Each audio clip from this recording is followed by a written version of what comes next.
A lot of items on our agenda, and we want to make sure that we get through in a timely manner. First, I want to welcome you all to our beautiful bar center, and I want to welcome the people who are also here remotely on Zoom. Thank you all for being here on a beautiful Saturday morning, and a special welcome to our new members.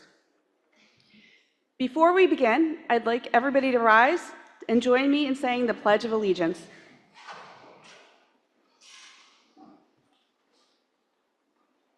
I pledge allegiance to the flag of the United States of America and to the republic for which it stands, one nation, under God, justice. Thank you. I'd like to remind you all that this meeting is being recorded. The recording will be posted online and will be available to members of the association, members of the public, and the media. A reminder that all materials are now posted to the House of Delegates webpage. Any supplemental materials that were submitted late have also been posted to that page. If you have not already done so, please complete the attendance cards that are at your seats. Please turn them into the staff at the registration desk at the end of the meeting, as this is our procedure for taking attendance. For our remote attendees, attendance is recorded via Zoom. Please ensure that your full name is displayed in Zoom so that your attendance can be properly recorded. I would also like to remind our delegates who are participating via Zoom on the mechanics of remote participation in the meeting. First, for reports which discussion and votes are required, please use the raised hand feature after the presentation of the report to be recognized should you wish to request to speak. Second, after discussion is completed, you will be asked to complete a poll that will appear on your Zoom screen. You will select A, Nay, or Abstain, and then click Submit. You will have 20 seconds to vote, so plan your breaks accordingly. 20 seconds is really fast. The vote results will be displayed on your screen. Third, if you abstain from a vote, please send an email address to Melissa O'Clair at moclair@nisba.org so that your abstention can be recorded in the minutes. If you are attending the meeting in person, please use the standing microphones should you wish to speak to a report. For any items that require a vote, the voice vote in the room will occur simultaneously with the launch and closing of the online poll. Please note that there will be a short delay to allow the in-person and online votes to be tallied. For all delegates, if selected to speak, as has been our practice, we ask that you follow these guidelines to promote an orderly discussion and debate in respect of the House of Delegates. Delegates should identify themselves and their affiliations. Delegates should speak only once and limit remarks to 3 minutes. If I notify you that your time has expired, please end your remarks. My comments are not a reflection on your position, but rather my responsibility to ensure that all members have an opportunity to participate fairly in discussion. Any questions to a presenter or otherwise should be directed to me as chair of the House. I will then ask the question of the presenter. Delegates should refrain from procedural motions until substantive discussion is completed. In this regard, a delegate may rise to speak to the motion on the floor and advise that they intend to make a procedural motion at the appropriate time. I will recognize you to make that motion. All presenters and delegates rising to speak will be treated with collegiality and respect by all members of the House.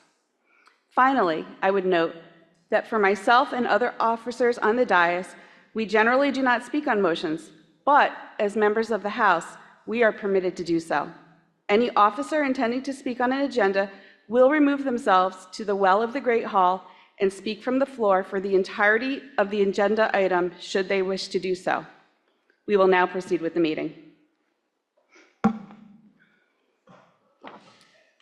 I would ask Judge Zayas to step forward to administer the oath to the members of the House of Delegates who took office on June 1st. He is also going to swear in the officers. Oh, good. Okay. Morning, everyone. Morning. Good to see you all, and good to be here. Thank you so much for asking me to do this, and it's an honor, and great to see so many people I know as friends and as litigants, Mr. Greenberg, Hank as I call you. So I understand I am now going to be swearing in both the officers as well as the board members. Yes, all right.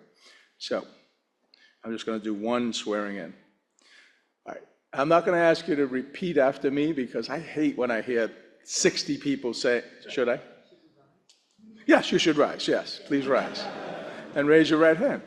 I'm going to do just a question rather than 100 and something people repeating after me.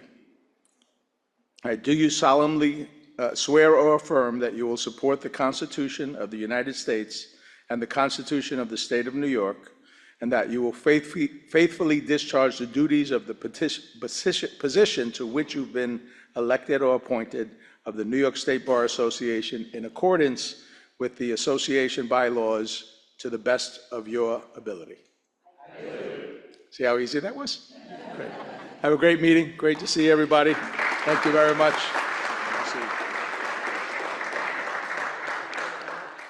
Thank you, Judge Zayas. We really appreciate it.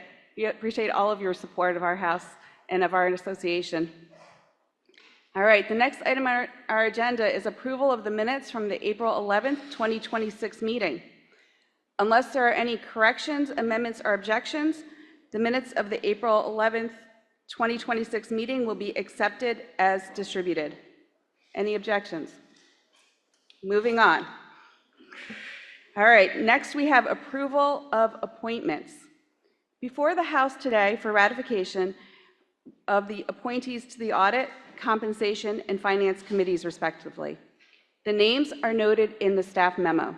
The Executive Committee voted to confirm the appointments at the meeting on Monday, June 22nd. Is there a motion to ratify the appointments? Thank you. We have a first and a second. Thank you. Is there any discussion? Hearing no discussion, we will proceed to a vote. Please load the online poll, and any virtual members are encouraged to cast their vote. In the room, all in favor, please say aye. Aye. Any opposed, say nay. Motion carries. All right, our next agenda item is the report of President Taya Graves. Good morning, everyone. Good morning, everyone. Good morning. Thank you so much for coming up to Albany or participating via Zoom to join us for our first House of Delegates meeting, kicking off the 2026-2027 bar year.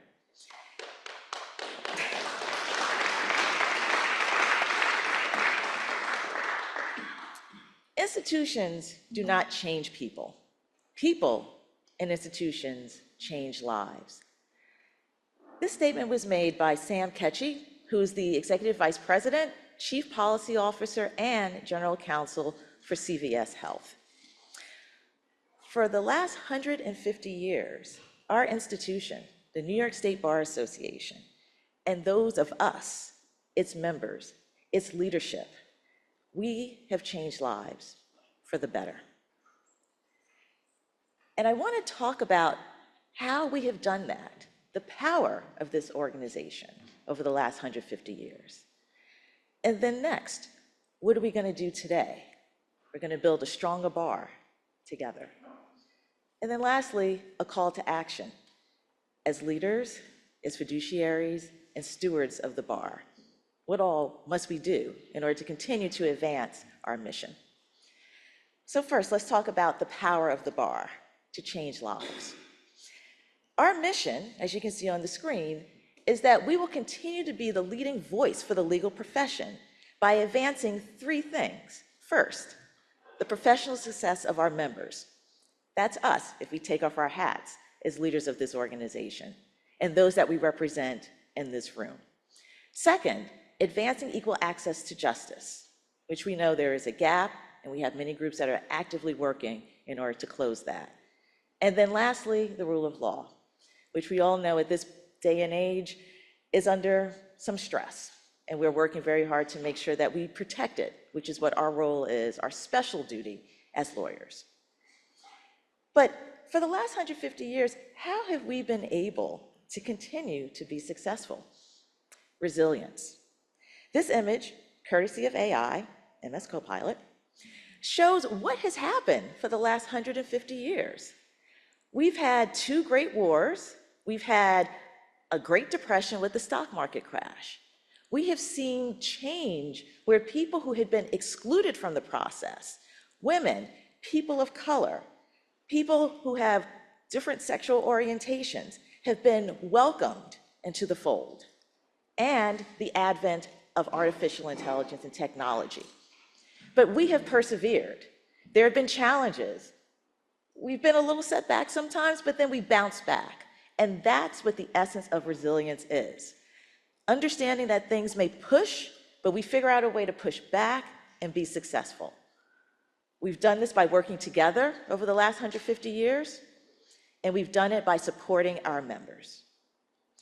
So with that strong foundation, let's talk about what we're going to do today, and that's building a stronger bar together. Law is not a solitary profession. We are meant to collaborate, to mediate, to work together in the pursuit of justice. And bar participation leads to better service to the public and to the profession. This was stated by the surrogate for Queens County, Hillary Gingold, who is also the chair of the Network of Bar Leaders. Based on that, which I think encapsulates very well what we do as a bar association and why we're all involved, the theme for this year is Meet Me at the Bar, building a stronger bar together. I want to highlight some initiatives. Posted yesterday is my full president's report, and it outlines in a high-level way the initiatives that we will be working on together this year. But I wanted to highlight 3 initiatives in particular for your attention. So first, Family Court. Next, our annual meeting. And third, membership sustainability. So first, let's go to Family Court. Helping litigants. When people go to Family Court, it's usually at a time of crisis. They're struggling to understand how they can get information from their ex-partner or their current partner. They're trying to understand, why can't I get visitation rights for my children? Why can't I get child support? These are challenging and emotionally fraught times for them. But when they go into the family court system, and I know that it is an effort by judges and the lawyers who are there to try and make it a better process, but in the work that I have done in speaking to people over the last few months, as well as my role as a commissioner on the Commission for Judicial Conduct, and hearing the complaints that come in from pro se litigants, these are areas that have emerged as points of challenge, but places of focus that we can bring our expertise to address. Too few attorneys. There are just not enough attorneys, and even the attorneys that are available from a mandated representation are overwhelmed. There are also attorneys, but sometimes the litigants who are seeking legal services simply can't afford them, so they go at it alone. They face long delays. Part of it is because there aren't enough attorneys and you have a lot of pro se litigants in the system. But also, the system has a large volume of cases. There are a lot of people who need help, and they're going to the courts to help them resolve it. For those pro se litigants, the process is unclear. They're not lawyers. They don't understand. And what I see when the complaints come before the commission is, why didn't the judge accept my evidence? Why did they side with my wife or my ex-boyfriend? They just don't understand why the process is moving in the way that it is. And then lastly, they're not aware of some of the good resources that are actually available in the family court. But there are other resources that can be available, such as using technology and apps that could also help in this area. And so, collaboration in action. We have a great depth of experience and knowledge and lawyers who practice in areas that impact the family court. And so I have reached out to them, and we've been meeting to work together to be able to address these issues. So the team includes 3 sections: our family law, women in the law, and judicial sections. And our committees: families in the law, children in the law, legal aid, mandated representation, and the President's Committee on Access to Justice. Some of you may not have realized how many groups we actually have that are able to address this and the expertise that they bring to the table. So that's initiative number 1 that I'm highlighting. Number 2, our annual meeting. So a few changes here. Our annual meeting is really a conference, but that term, annual meeting, really isn't clear to folks, especially newer lawyers. I was talking to our chair, Marcella Jane, about it. Lawyers look at that and like, well, what does that mean? And if you can't grab people initially, then it's hard to try and get back on their radar. So we need to do some rebranding. We have what a conference is. We have CLEs. We have networking. We have opportunities for you to fellowship, to dine together, and to learn about member resources. Let's just make it clearer for people to understand what that is. We have approximately 50,000 members. 2,900 people over the last few years have been coming to our conference. We need to be able to help them understand the value proposition, all the good stuff that all of you have worked on or will work on. We just got to make it clearer to them what it is. In addition to that, responding to the ever-changing, ever-impacting world of technology, particularly artificial intelligence, we are going to add a tech-forward show. It will do 2 things. First, it will help our members be aware of the evolving regulations, laws, and rules that are impacting this area. It's going to supplement the work that many of the sections are already doing. And I've been speaking to different section chairs to let them know about this event so we can bring those great ideas together under this banner of the Tech Forward Show. It will also provide practical guidance on tools such as artificial intelligence. We have a large number of solo and small practice practitioners. They don't have IT shops. We have Tony that helps us. We want to give you a Tony and be able to provide that at the tech show so that you can make decisions about, should I use this AI tool? Should I use something different? I'm working with the AI and technology committees on being able to put together this show. And then lastly, wellness and self-care. So in 2021, we had a task force that focused on this issue. Our policy is we want you as members to take better care of yourselves so that you can serve your clients. So this expo will focus on managing stress and burnout, meditation, and petting puppies. So I'm working with the Attorney Wellbeing Committees, Judicial Wellness, and the Lawyers Assistance Committee. Our young lawyers, in contrast to those of us who are more seasoned, really want to focus on balancing work with self-care. I think this is a way for us to be able to show, we hear you. We know this is something that's of concern to you. And those of us who are a little more mature, it gives us the opportunity and a place to do what we know in our hearts we should do, but our mind tells us that we gotta grind through and power through. And then last, membership sustainability. In 2024, this body passed our strategic plan. One of the pillars of our strategic plan is membership sustainability. And there were 3 areas of focus. 1, young lawyers. And as part of supplementing and advancing this pillar, I've spoken to the chairs of the membership committee to create a subcommittee just for young lawyers so that we can come up with a strategic approach to how we address their needs. We have them here. They want us to help them. And we've been doing that.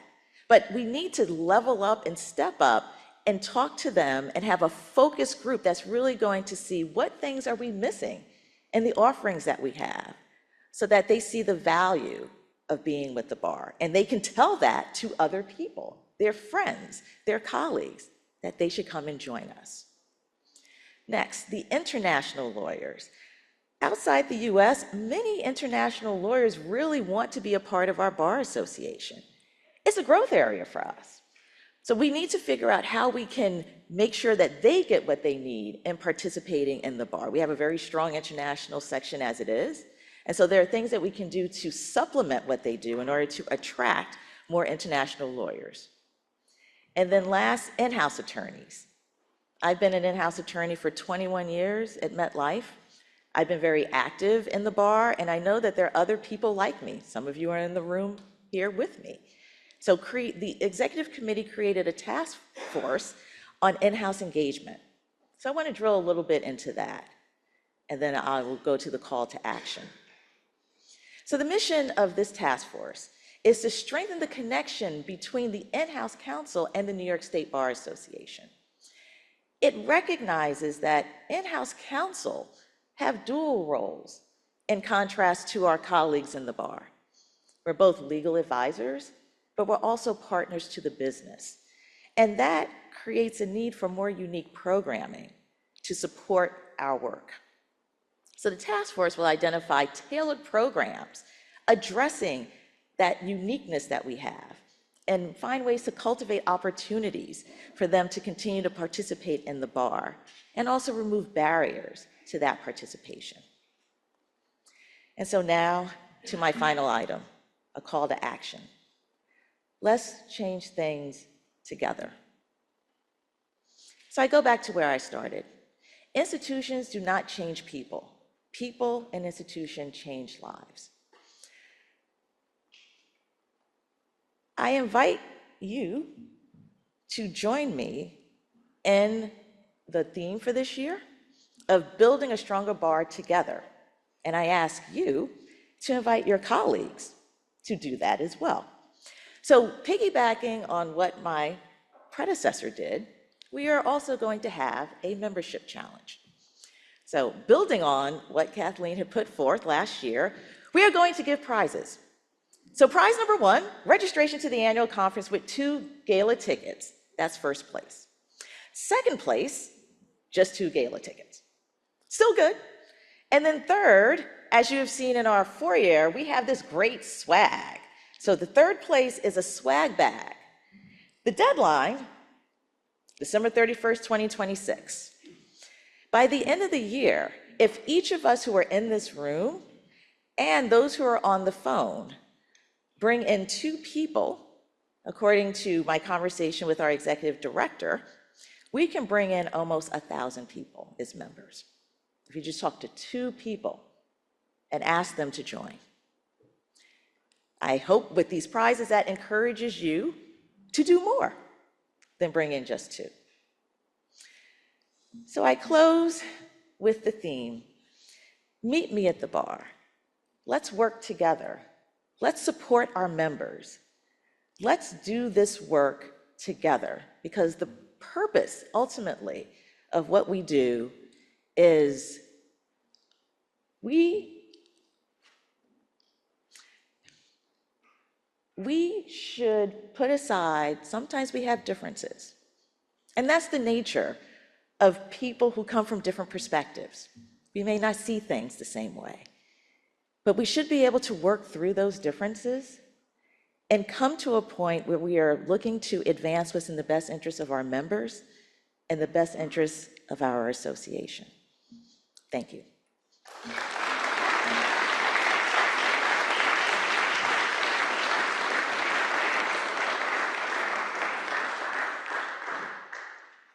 Susan Harper is going to present the report of the treasurer.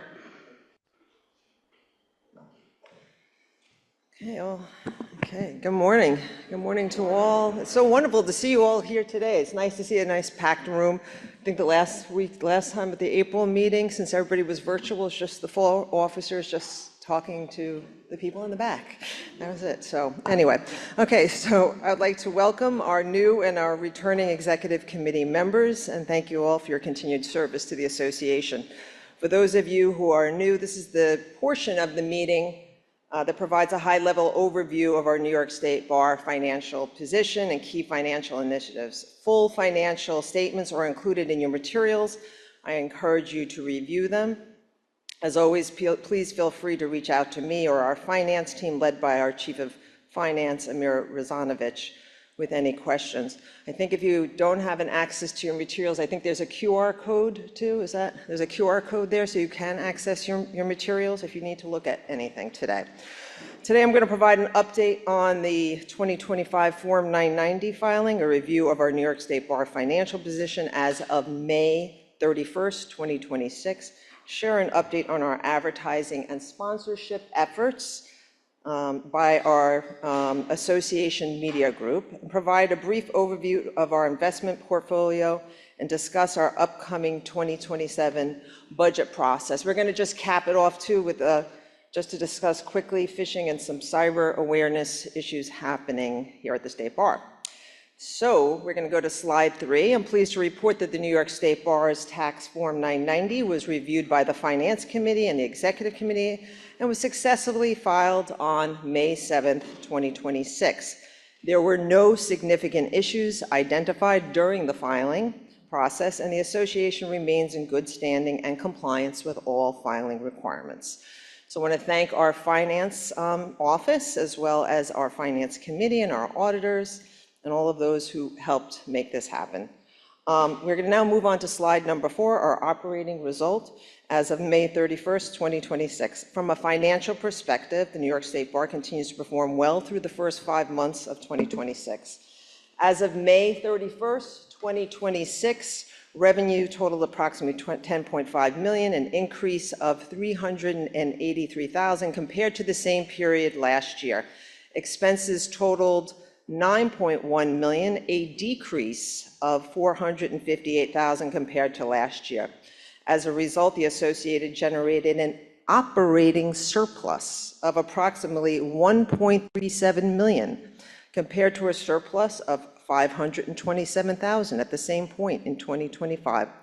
This represents an improvement of approximately $841,000 year over year.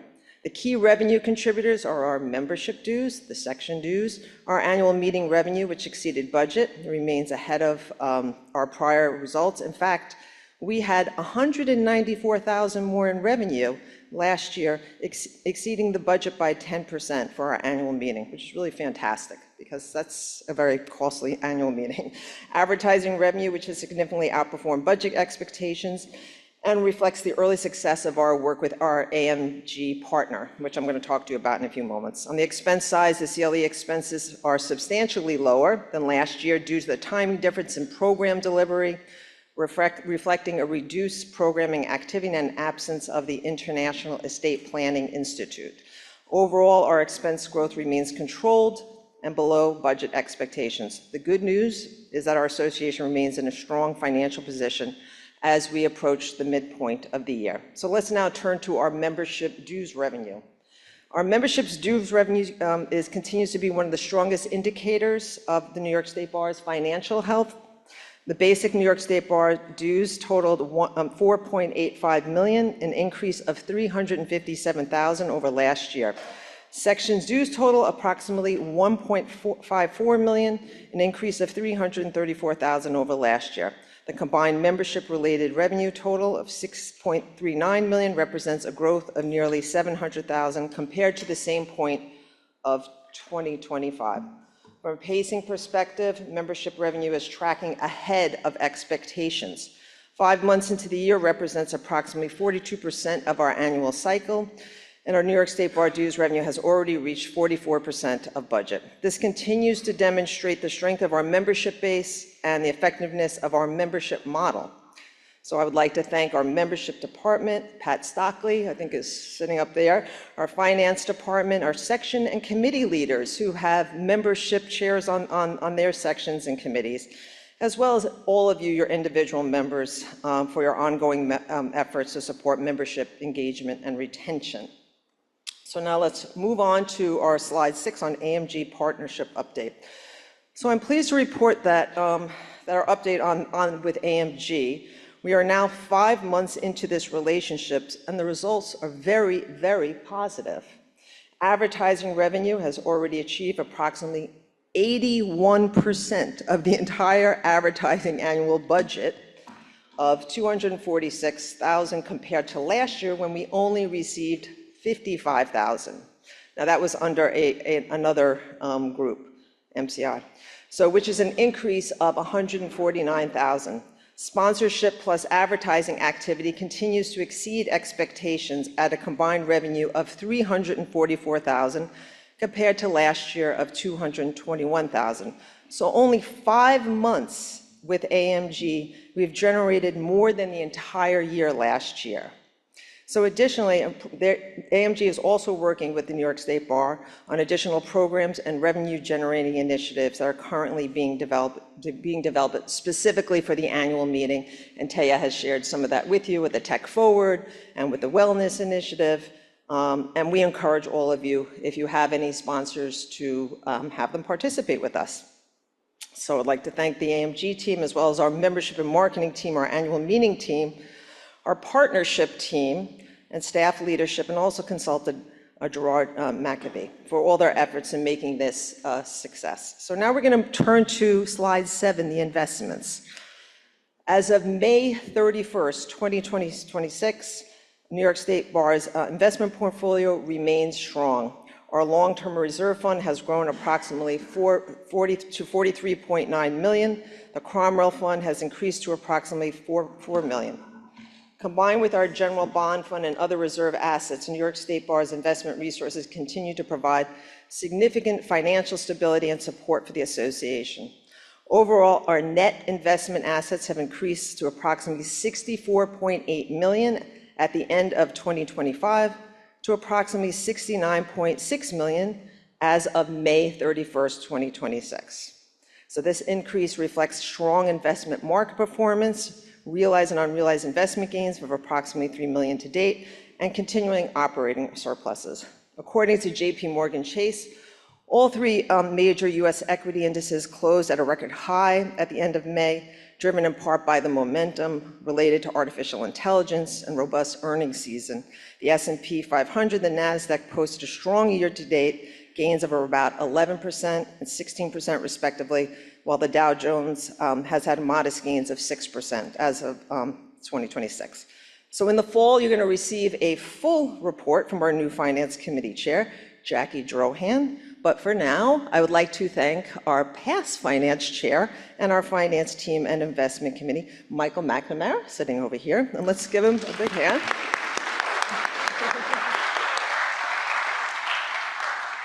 Okay.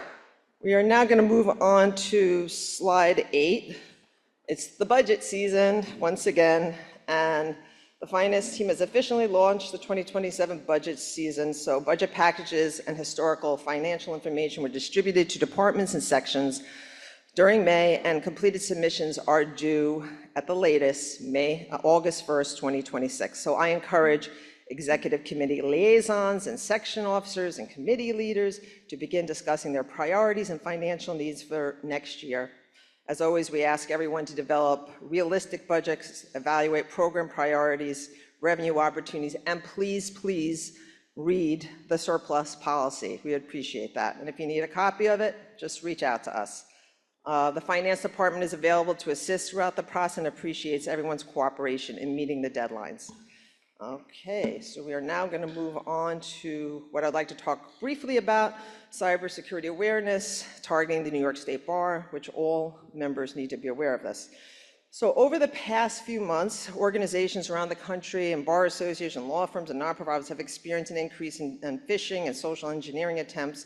On screen are a couple of examples that I wanted to share. So note, these were emails that are purportedly from President Graves, past President Sweet, even myself. They request assistance with transfers of money, gift cards, but when you hover over the email, you will see that this is not our email address. So let me just read just one or two to you, just that you are aware. This one is purportedly from Kathleen Sweet. Hi, Melissa. I hope you're doing well. I'm out of the office today and just informed that Susan Harper is unable to handle a payment that requires timely attention. I apologize for the short notice. Would you be available to assist with processing this payment on our behalf? I will arrange reimbursement promptly once the treasurer is available. If you're able to help, please let me know your preferred method, Zelle, PayPal, or wire transfer, and I'll share the necessary vendor details. Here's another one to Taya. I started a recognition program that will express my appreciation to some members who have made key contributions to achieving major goals with gift certificates. And I'd appreciate it if you would assist me with this. You should keep this confidential. Confidential. Can you handle this for me? I'll be back with you with the necessary details. So I just want to remind everyone that we will never reach out to you for gift cards, to make transfers, or to do anything alike. And if you do come across that, first of all, always hover over the emails if you're not sure. Don't click any suspicious links. I know that you all know this, but just a reminder. Verify, verify, verify. Okay? Pick up the phone, call us. You know, the one to Kathleen was sent to all the section leaders. I want to just remind you why I'm mentioning this too right now. This is the time of year during the change of leadership when hackers really come after associations and just different groups. So they know that a new chair is in, they may know a new treasurer is on a section or on a committee, and so we are all targets for that reason. So cybersecurity remains one of the most significant operational risks facing organizations today, and awareness continues to be our defense, our final defense. So Madam Chair, this concludes my June 2026 Treasurer's Report. I'd be happy to answer any questions. Thank you.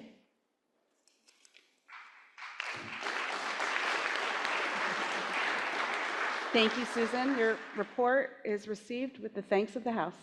Thank you. We're going to do the presentation from the Young Lawyer section regarding bar exam emergency management, security, and examinee redress.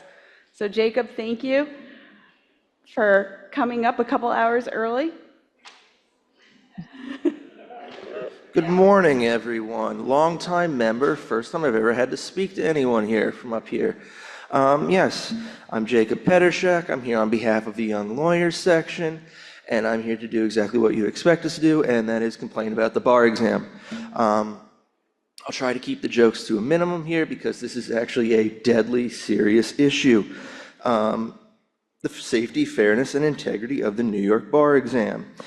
Over the next few minutes, I'll outline the problems we've ID'd and present a path forward.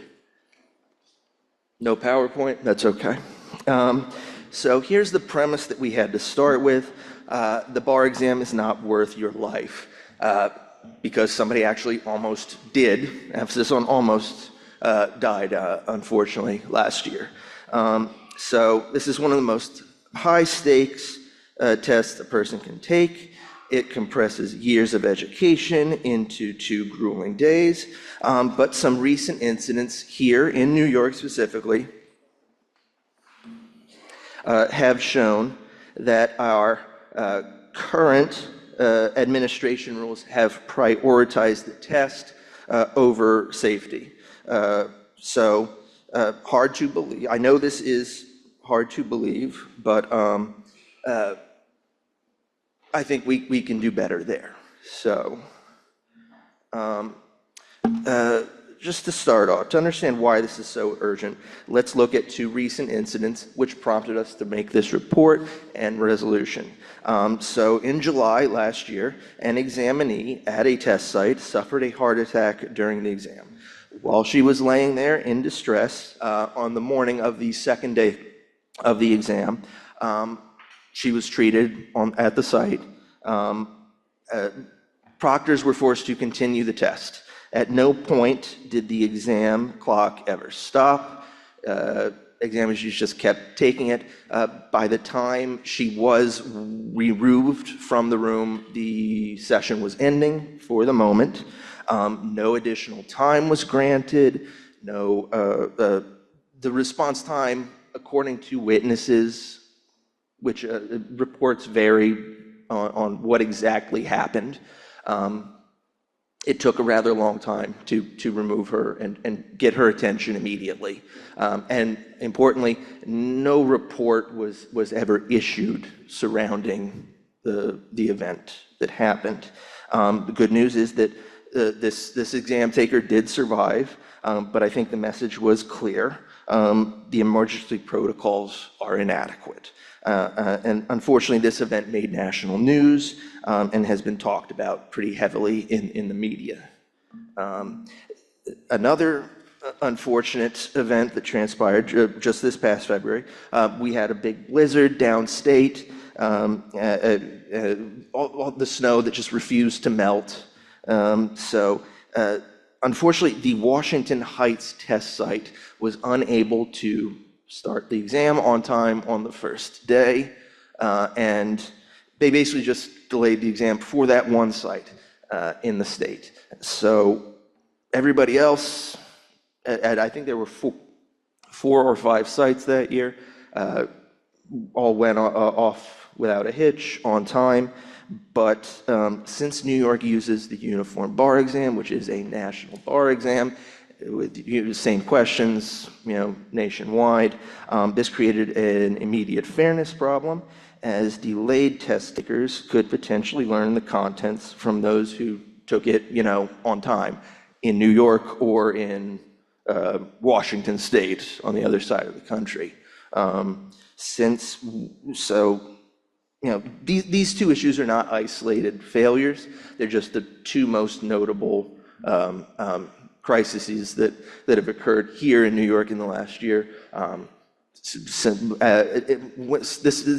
This report and resolution is supported by the Committee on Legal Education and Admission to the Bar, and working with them over the last year on this, they informed me that many such disasters have occurred over the years, most of which predate my time in this profession. So anyway, these incidents happen because our policies are not fit for purpose around the exam. So first, the National Conference of Bar Examiners, the NCBA, which is the provider of the Uniform Bar Exam, they're kind of a monopoly on this way. They have an inadequate guidance surrounding health emergencies, disaster response, and risk management. They do provide a handbook. Nobody really seems to know who is in charge of updating it. Its last publication date is about 30 years ago. Second, there are no clear publicly available standards for handling medical emergencies, such as the ones that occurred last summer.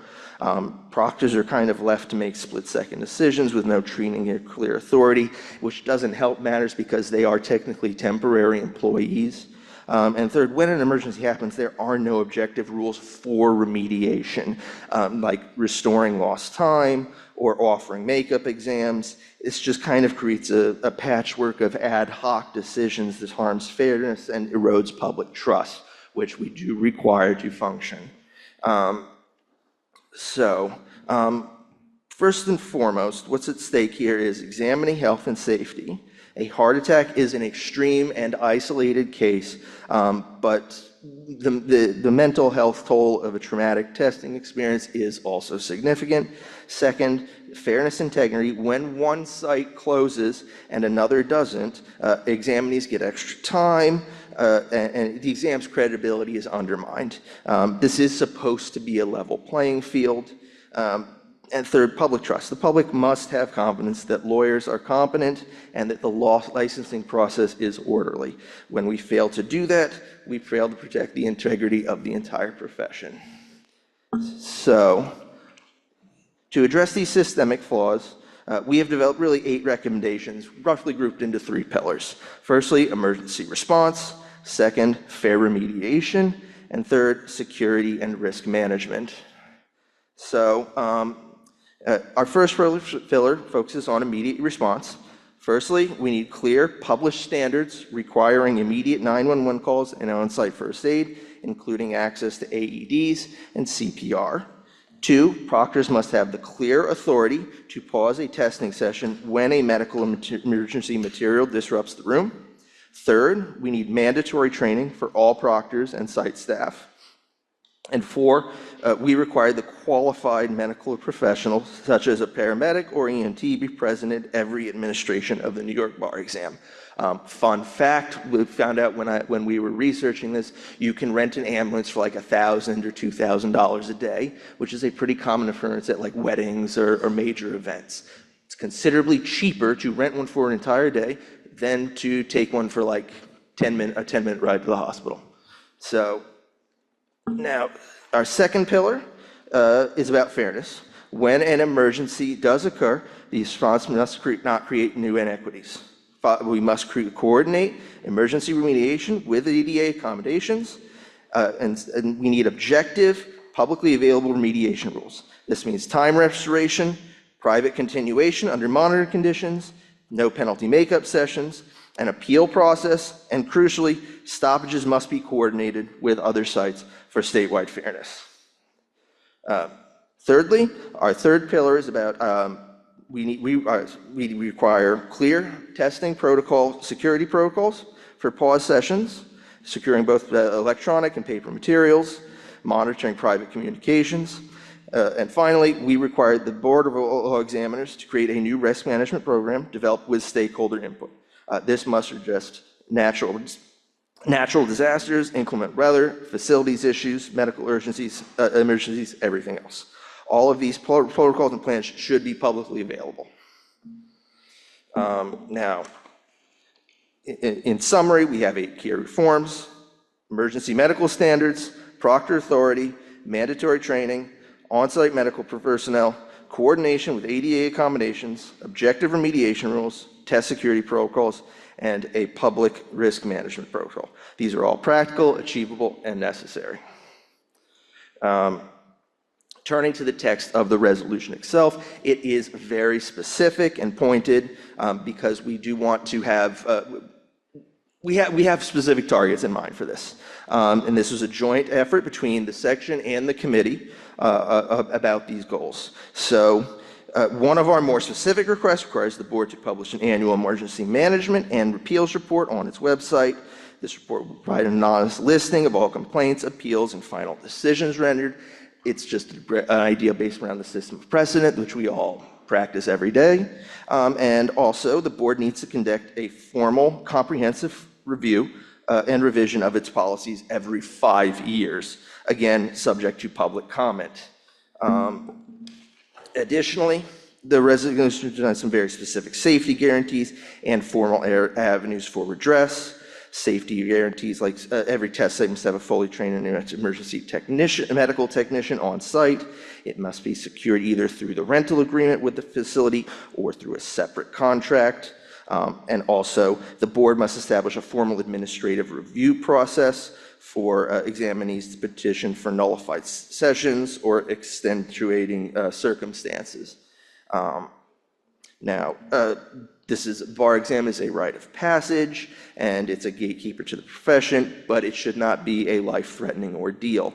So, yes, we're hoping that the New York Court of Appeals and the Board of Law Examiners will develop acceptable rules with public input to ensure the safe administration of the bar exam.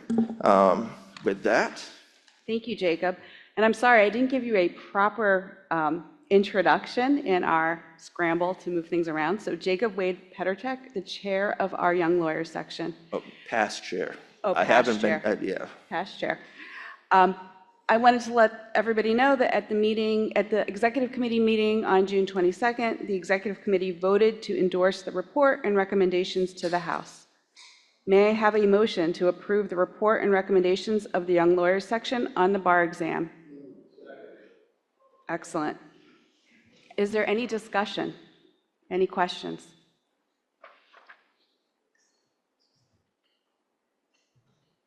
Good morning, Mike Markowitz, General Practice Section. Of all of the years that they've been holding the bar exam, how many heart attacks have there been? There has only been one that I know of, although discussing this topic with people over the last year, other similar events have occurred, apparently. I've heard, I don't have the documentation for it. I've heard of miscarriages during the exam, heat stroke, of course, panic attacks, which are fairly common, failed air conditioning in the middle of summer. Crises are not isolated. They seem to be fairly common, but the heart attack was a fairly notable event just last year. Because my point is, if it's life-threatening, and it's only happened once, to have an ambulance while a new person, recently graduate, is walking into an exam, creates more stress for that individual.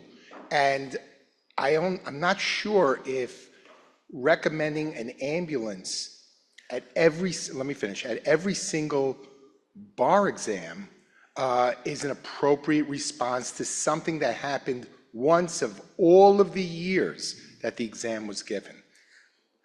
I agree, it seems like an overreaction, but in the scope of the bar exams budget, it's really a rounding error. It really is not an expensive item. It's not about expense. And it's about could perception. I agree, but that perception does not prohibit people from going to weddings or festivals where ambulances are often kept just rented for the day on site in case of emergency. It's an emergency. You can't really plan for it. In a wedding, the only stress is on either the parents or the people who are getting married, okay? Here, the stress is on every single person taking the bar exam. So I offer a friendly amendment in terms of that particular line concerning an ambulance or an EMT at every bar exam, that be stricken from the report. Other than that, the report is great. I have no problem with the report. The ambulance was not my idea. That was a suggestion by the Committee on Legal Education Admission to the Bar. I would not accept that as a friendly amendment because nobody from CLEAB is here, well, except for Brian. But yeah, I feel strongly that this is actually a very practical solution to the problem. Understood. Thank you. Thank you. Thank you. Yes. Susan Harper, Treasurer. First of all, I want to thank you very much for this report. And a heart attack, of course, is extreme. But you had mentioned, people who come to the bar exam and sometimes they miscarry. And so women do come to the bar exam and they're pregnant. I was one of those women. Okay, and remember during the bar exam, I was in very severe pain and a lot of discomfort. And knowing or just having and being aware of just what the protocol would be would probably, would have put me more at ease because the Javits Center is very large. It's very large to walk just when you're just feeling normal. But when you got a big baby in you, it's a lot more, work and a lot more stress. So if not an ambulance, at least a medical professional, could be, on site, a nurse or, a doctor. So I'm here to support, this report. I think it's very important that we have some sort of protocol and make sure that within this report that there is something about the distribution to all the test takers. Thank you. Yes. Thank you. Rez. Hi, Rez Islam, presidential appointee. Is that what I have to say? Okay. Hey, thanks. So I just want to support the report, but I just want to say that an ad. We recently hired someone that was at that bar exam, and it was in Hofstra. That's the one you're talking about, right? With the heart attack. We're not going to specify. No questions. Yes. Okay, sorry. Yes. Statements, but I was please. we hired someone that was near the person that was taking the test that was near the person that suffered the heart attack. All of the test takers around this person could not stop. No, they could not. They did not. It's kind of dystopian, where everyone was just someone was in distress, someone was, dying in front of them, and they're all just continuing to take the exam. And creating an environment like that is not something we should be supporting. So I 100% support this, and whatever you think is appropriate. And the ambulance kind of makes sense. It's at a lot of large events, so I have no problem. Thank you. Thank you. Thank you for your comments. Are there any online comments? I'm sorry, I'm not able to see it. No? No online comments? All right, we have a motion, we have a second, so I'm going to call a vote. All those in favor, say aye. Aye. Any opposed? Any abstentions? The motion carries. Thank you for your report.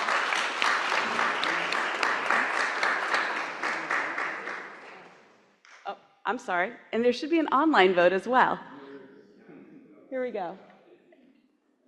And it still passes. Thank you all. All right, I think we are ready. We have rebooted the system, so this is our test of the system.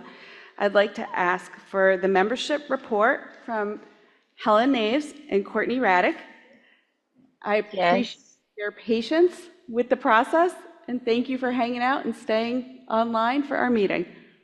Well, thank you. Can you hear us now? Yay! It was so frustrating because everybody else in the Zoom was able to hear, but not you. But good morning, everyone.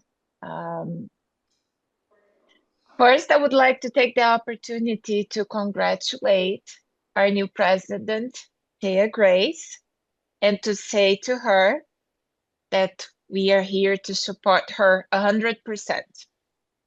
And I would also like to take the opportunity to thank Michelle, the past co-chair of the membership committee and now the chair-elect, for the wonderful work that she did while she was the co-chair of the membership committee.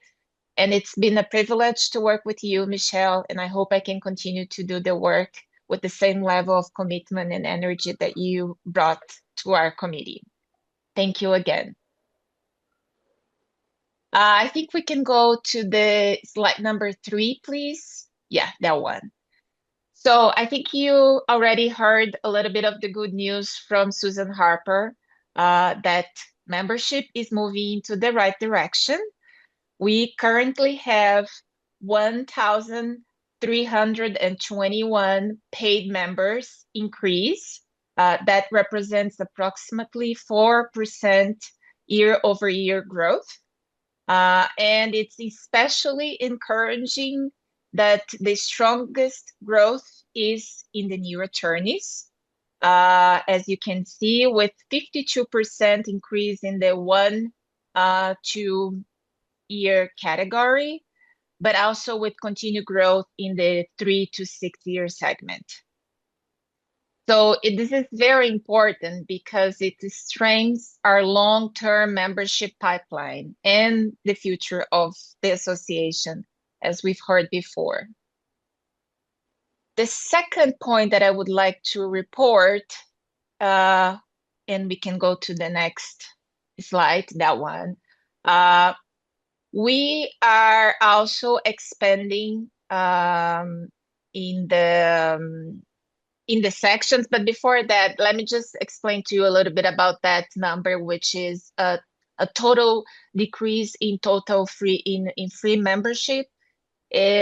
We of course understand that there is a transition when we have the law students and newly admitted attorneys renewing their memberships, and as Thea already said, new attorneys, it's one of the goals and the strategies for the membership committee this year. So we are working on that.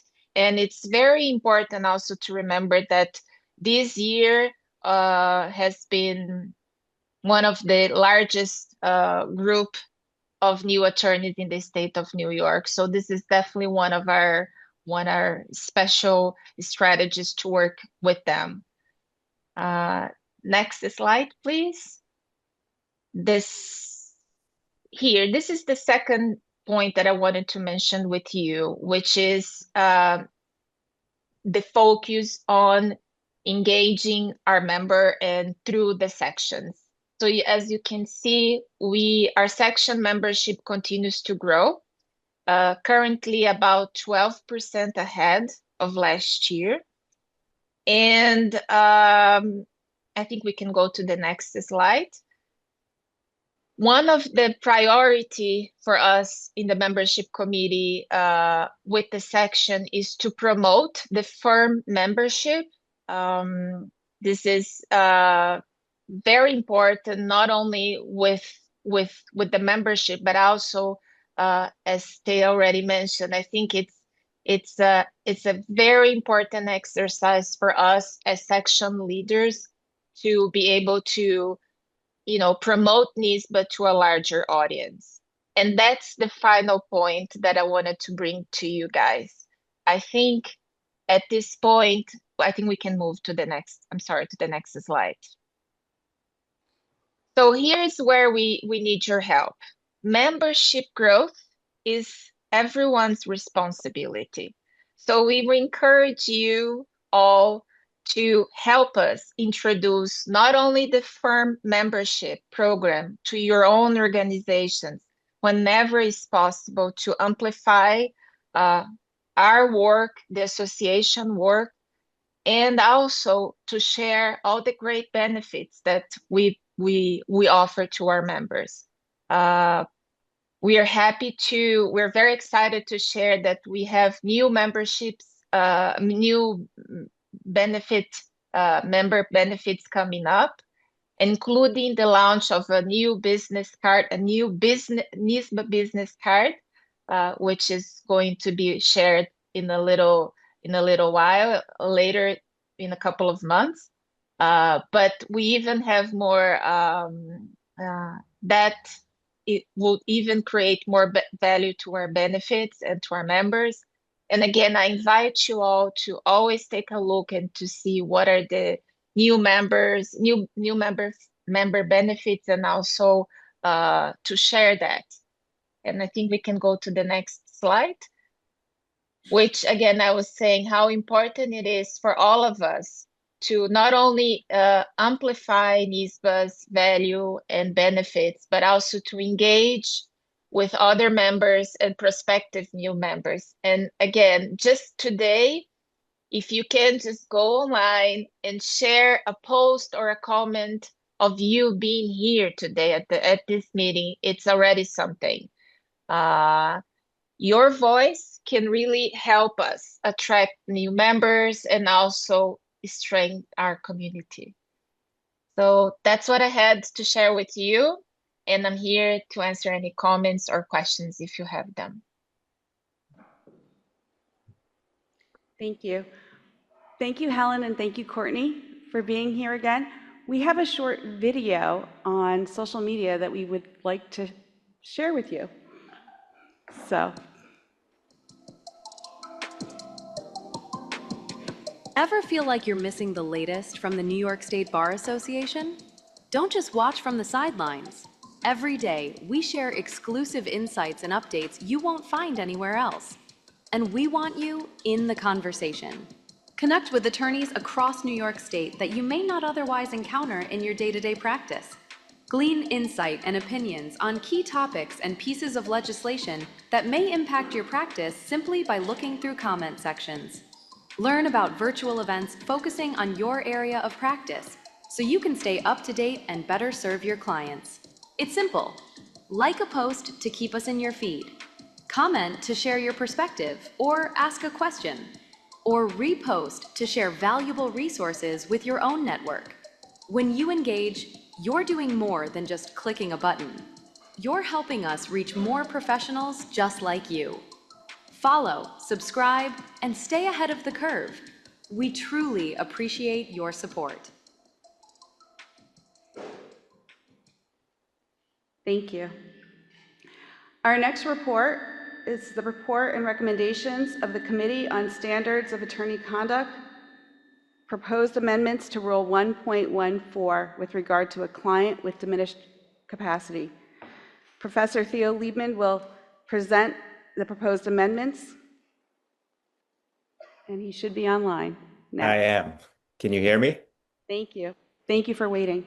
Of course, of course. I enjoyed the video. I do not have a video to present for Rule 1.14. So thank you so much, everyone. I'm very glad to be here on behalf of the New York State Bar Association's Committee on Standards of Attorney Conduct, or COSAC, to present our recommendation to update New York's Rule of Professional Conduct, Rule 1.14. If we could skip ahead to slide 4. Yeah, perfect. So just some very brief background. Rule 1.14 provides ethical guidance for lawyers who are working with clients with decision-making limitations, typically due to age, mental health condition, developmental or cognitive disabilities, or other conditions that can impact a client's ability to make decisions.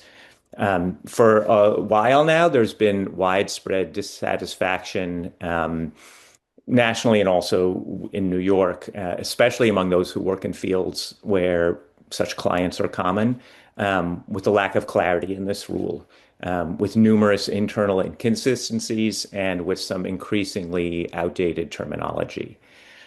In response, in February of this year, the ABA adopted a revised version of Rule 1.14 for the ABA model rules, as well as the comment to the rule. New York's current Rule 1.14 is essentially identical to that prior version of the ABA rule.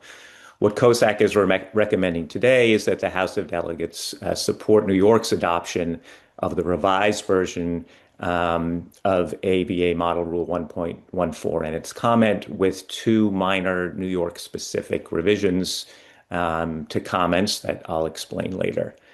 The changes were widely supported at the ABA. In New York, representatives from the New York State Bar Association, as well as from the City Bar and the County Lawyers Association, all voted in support at the ABA in terms of the adoption of the model rule. Our recommendation has gone out for public comment to the bench and bar, to the reports group.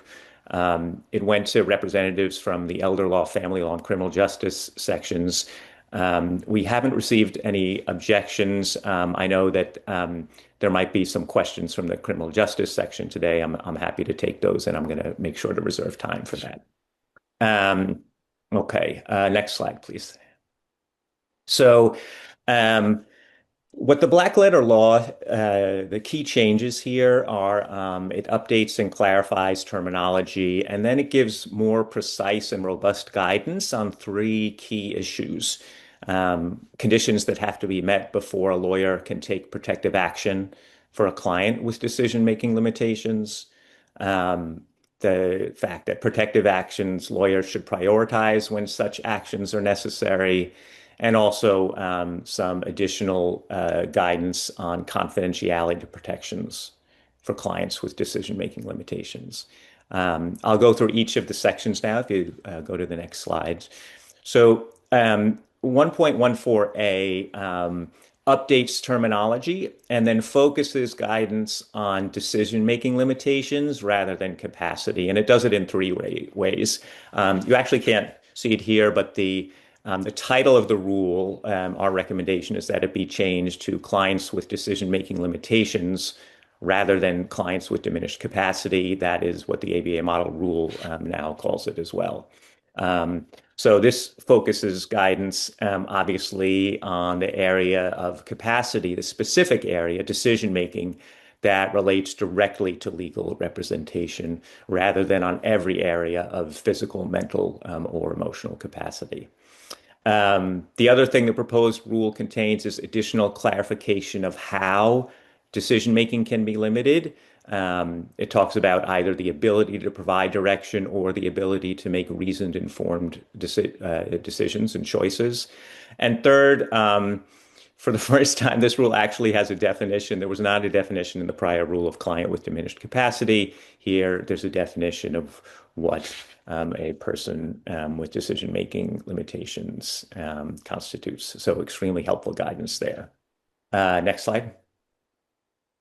Slide 7, 1.14b, clarifies conditions that must be met before a lawyer can take protective action for clients with decision-making limitations and removes some confusing language that some had interpreted to encourage the pursuit of guardianship or conservatorship as a preferred type of protective action. So 1.14b, you can see when you compare them, has always had three conditions in order to take protective action. The new version enumerates them just for additional clarification. But more significantly, it takes out the limited list of protective action available that had been in the black letter rule. There are still possible protective actions in the rule, but they're in the comment. And it includes the use of surrogate decision-making tools, but it removes the unintentional prioritization of those options by only listing those in the black letter rule. Those other tools are now, for taking protective action, are now in comments 12 and 15, if you want to take a look at them. And they're in the context of many available options, including consulting with family members, consulting support groups, and in the context of sort of more precise and nuanced guidance. Okay, next slide. 1.14C clarifies confidentiality protections for clients with decision-making limitations. Currently, the current version of the rule doesn't specify how lawyers is to determine when revealing information is, quote, reasonably necessary. The proposed version clarifies that it's the lawyer's reasonable belief that determines whether revealing the confidential information is permissible.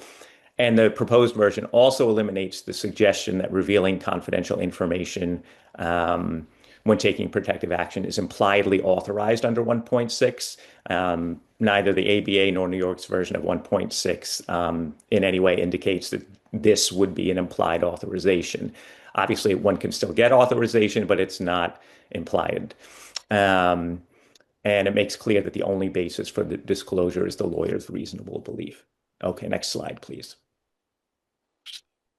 Changes to the comments fall into three broad categories. Obviously, I don't have time to review all of the changes to the comments in detail, but just overall, what they do is they align the language and other changes to the changes in the black letter rule. Comments 1 and 4 are examples of that. They provide some really excellent, nuanced, and substantive guidance on assessing clients' decision-making abilities and supporting them. Similarly, excellent guidance on common and challenging types of representation, where the client is in a guardianship proceeding, where the client's a minor, where the client's a surrogate decision maker. Next slide, please. And then 2 New York specific changes to the comments. So these are in addition we're really just 2 tweaks to what the ABA's model rule is. One is in comment 9, which deals with representation of minors. COSAC is recommending that our version of comment 9, which talks about representation of minors, also reference New York's existing regulation on point, which talks about the role of the attorney for the child, as well as really good long-standing guidance from the New York State Bar Association. I represent young people, and I rely on those very much, and COSAC felt that referring to those in our comment as some place that lawyers for minors could look to would be very helpful. The other comment 10, right, relates to situations where a lawyer is appointed as a guardian ad litem for the same individual that they're providing direct legal representation. So ABA's revised rule states that in such a situation, the lawyer may find themselves in an ethically untenable position and should consider the need to withdraw as counsel. COSAC, including many of our members who regularly practice in the area where GALs are assigned, like elder law, trust and estates, guardianships, family law, unanimously agreed that New York should adopt more stringent language. A guardian ad litem is assigned to act as an arm of the court. A guardian ad litem's role is to investigate, to report to the court, and to make recommendations to the court regarding the litigant's best interests. There's no attorney-client confidential relationship between a GAL and the litigant. And the GAL's loyalty is to investigate and report back diligently and fully to the court.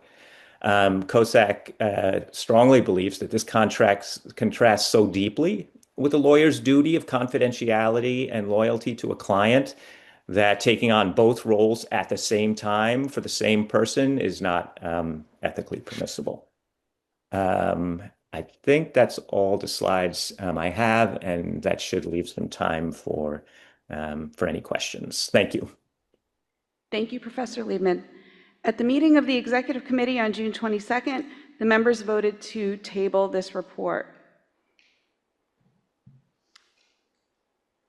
Do I have a motion to accept COSAC's report and recommendations for amendments to Rule 1.14 as policy of the association?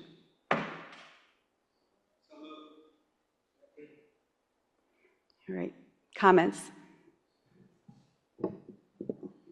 Yes, Norman Effman, Vice President, 8th Judicial District, also on the Executive Committee of Criminal Justice, but I don't speak for them on this issue because I don't think we took a vote on it. So, right. The one area that the professor mentioned, first let me applaud the professor on the report. I think some changes are absolutely necessary. The difficulty that criminal practitioners have with some of these suggestions deals specifically with dealing with individuals who are defendants in criminal cases and who have diminished capacity and are subjected to what is called a 730 examination in order to determine whether they are fit to stand trial or whether they have to go into treatment and wait to some future date to determine their fitness to proceed.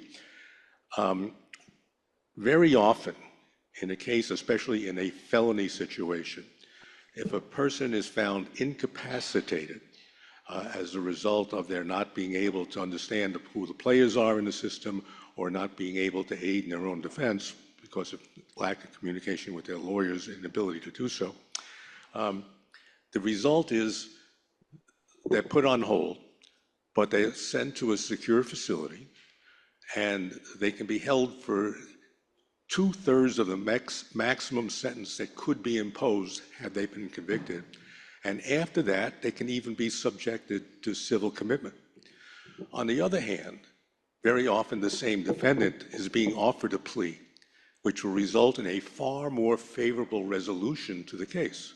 So we're stuck with the ethical problem of, can we somehow avoid a 730 exam even though we feel our client is incapacitated, and coach them enough to get a plea done when they are truly incapacitated in order to avoid the draconian effects of being found incapacitated. So we're left without any guidance as to the ethical responsibility as an officer of the court, knowledge that your client is incapacitated, but knowing that proceeding with the process of determining incapacitation will result in a far more severe sanction to your client. I don't know the answer. Probably needs a change in 730, and that's what the professor was talking about when we discussed potential issues in criminal justice.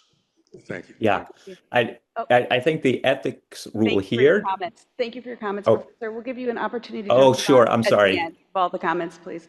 Thank Sorry. you. Past President Doyle. Yeah, Vinnie Doyle, past president, 8th District. For this purposes also, I teach legal ethics at the Buffalo Law School. Professor, congratulations to you and the COSAC and everyone else who participated in this. I think it's a good change to make 1.14 consistent with the ABA model rules. I do raise one sort of concern and then one suggestion regarding comment 10 and the specific New York changes that you've suggested. The change that you've made, so the ABA comment 10 would tell lawyers to consider the need to withdraw as counsel when they are also acting as guardian ad litem. This would change it to an out-and-out statement by the State Bar in the comment to the rules, which after all are what the State Bar is responsible for the comments, that the State Bar believes that it is an ethical violation for someone to act in both roles. And I know you said that COSAC feels strongly about that, so I'll defer to your opinion, but I'm always concerned with statements that lawyers are doing something unethical and creating sort of a strict standard of liability. So I do have concerns about that change, but I would suggest a very practical change, which is your proposed comment would say lawyers should withdraw as counsel. Now under 1.16 D, lawyers who are in front of a tribunal cannot simply withdraw as counsel. They have to seek permission from the tribunal. So I think that the comment should at least be changed to say that lawyers should withdraw or where necessary seek to withdraw, seek permission to withdraw. So with that, hopefully a helpful suggestion. Thank you again for the report, which I'll be supporting. Thank you for your comment. Hello, Karen Nicholson from the 8th Judicial District. I am also, in my work life, the executive director of the Center for Elder Law and Justice, so I was very interested to read your report. I remember in the beginning of my career when we changed from incompetent to incapacity, and that was seen as a really big step forward, and I'm really happy to see that the Bar Association is understanding that language matters and taking the next step to change what is a very derogatory term now, incapacity, to limitations in decision-making capacity.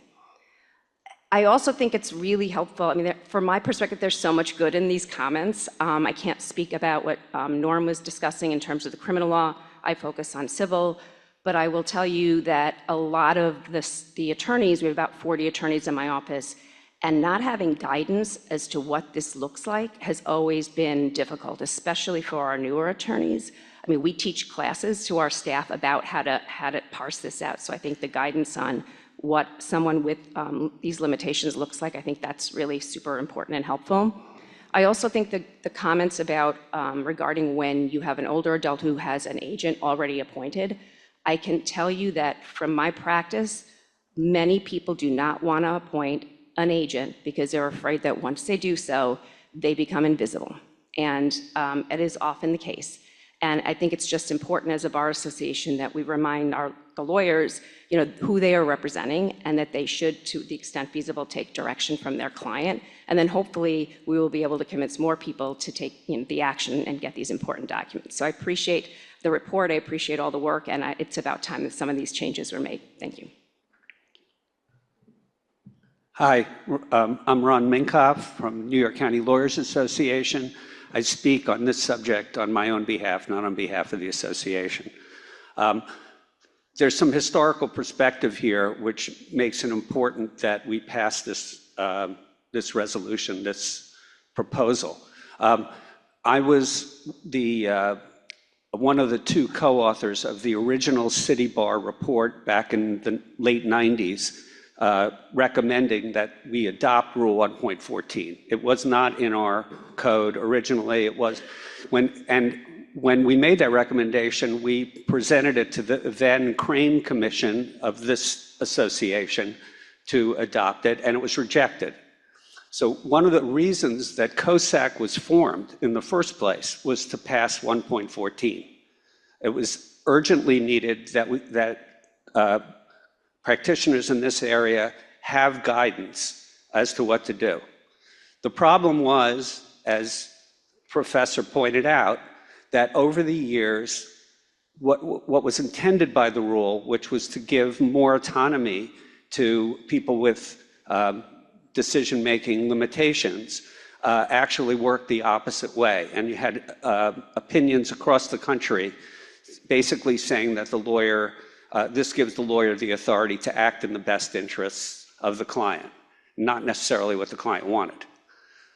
What this proposal does is it makes much clearer and deals with very specific situations as to when as to the fact that the lawyer has to follow the client's instructions to almost to the max. So when this came before the ABA, I was there on behalf of the New York County Lawyers Association. I voted in support. As a member of COSAC, I voted in support. And I believe that this association should vote in support. I recognize that the comments here are incredibly detailed. I mean, you can spend days studying these. You could write articles about them. And there are sentences in there that I don't love, frankly. But we can't let the perfect be the enemy of the good in this situation. People know that the current rule is not adequate. People who deal with this every day. The problem with CPL 73030 is a problem with CPL 73030 that's existed since I was a criminal practitioner in legal aid 50 years ago. That needs to be changed. It needs to be thought about, but not at the expense of not passing a rule that where the guidance is really needed. So thank you very much. Thank you for your comment. Drew? Drew Jaglom, a member of the executive committee. At an appropriate time, once the professor responds to the comments and any other comments that are made, I would like to make a motion to table. The reason the executive committee voted to table was to ask the committee, whose efforts we commend and I commend, to consult formally with the elder law section, the trust and estates section, the criminal justice section, and any other sections that may have relevant opinions to bring to bear. And so for that purpose, I will at an appropriate time make a motion to table. So that's a in the future motion. We're going to wait for the response. Excellent. Professor Liebmann? Yes, thanks. Thank you for all those comments very much. In terms of the 730-30, the ethical rule itself here is not going to create an ethical issue. This rule will not do that because it says when the lawyer reasonably believes that a client, and then it goes through the condition, needs protective action, the lawyer may take that protective action. So this rule itself is not going to create an issue with that. I agree with Ron as well that that's a problem that needs to be addressed, but it's not for this ethical rule. The question about comment 10 and adding the sentence there that says lawyers should withdraw or where necessary seek permission to withdraw. Absolutely. I feel that I can accept that as a friendly amendment. I think that makes sense and is completely consistent with Rule 1.16. So thank you for that suggestion. And yeah, in terms of consulting, we reached out to the bench and bar. We did reach out to the criminal justice, family law, and elder sections already, and we reached out to the reports group. So my sense is additional consulting isn't needed since no one requested additional conversations on that. I think those were the comments. Thank you, Professor Liebmann. Now would be your time. To move. I've also been advised that the ADR section may have comments to make. We have a consistent problem with the reports group not really being effective as a way to solicit comments, which is why we've always asked report submitters to affirmatively reach out to all of the relevant sections. I think that should happen here, and therefore I moved to table to allow that consultation to happen. A motion to table has no discussion. We will take a vote on the motion to table. We have a second. All in favor? All opposed? All right, online voting has commenced. I cannot discern between the ayes and the nays on this one. So if you are an aye, I'm going to ask you to stand and be counted, please.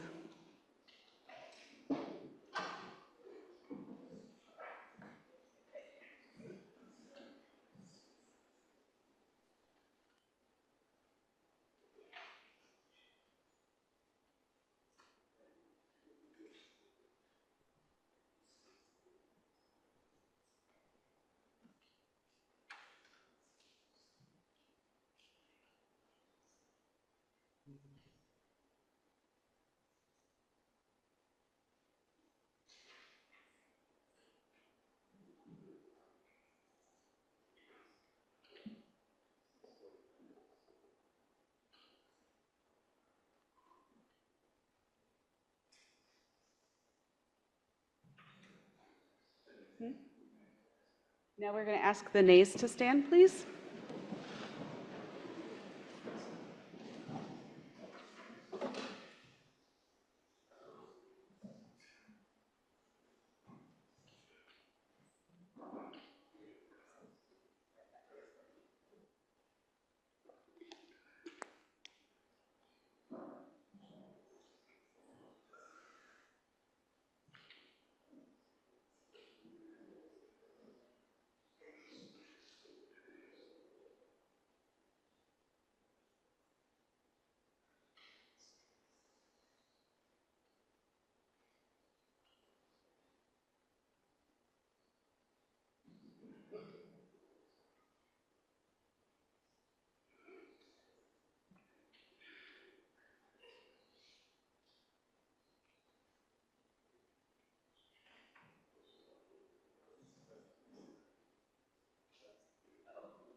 The motion to table fails. We had a first and a second on the motion to approve the report.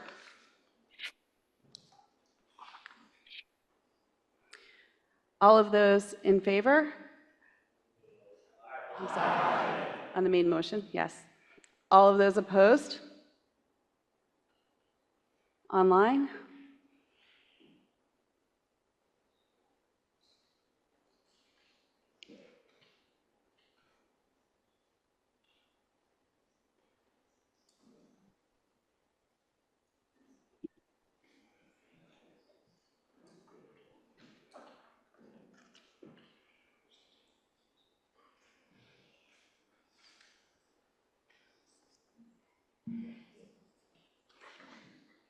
All right, the motion carries.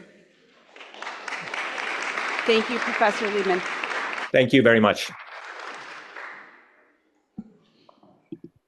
Our next presenters are Henry Mascia and Erin Tresmond from the Committee on Courts on Appellate Jurisdiction, and they will present the report and recommendations of their committee.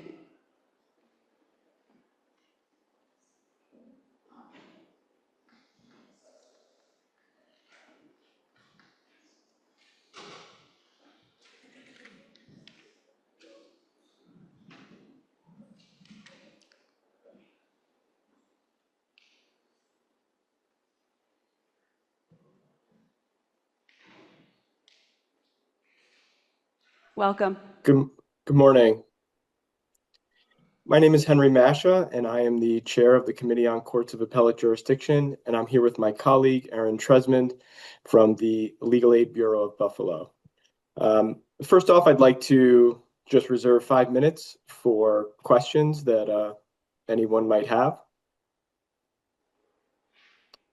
In 2024, I asked members of our committee to think about potential reforms that would give their clients better access to justice. And the most consistent and urgent response that I received came from those who serve indigent criminal defendants on appeal. They reported that they struggled to perform one of the most basic fundamental parts of appellate practice, preparing the record on appeal. My colleagues explained that it can take years, yes, years, to assemble the record. To get a better grasp of the issue, we reached out to our institutional providers of legal services, to those who are appealing their criminal convictions, and they provided a trove of data, which we assembled into an exhibit of our report. And as you may have seen, the exhibit identifies many barriers to assembling a record on appeal in a criminal case with assigned counsel. And the reasons vary by county and by appellate division department. And just to give a few examples, in the first department, counsel does not receive omnibus motions filed through EDDS. And in the first and second department, probation departments limit the number of pre-sentence reports that a provider can request each week. And in the fourth department, delays come primarily from obtaining copies of the trial transcripts. But despite some of these local differences, the common theme is that much of the delay can be traced to paper filings and the handoff from trial counsel to appellate counsel. And it's this through line that forms the basis for our proposed reforms.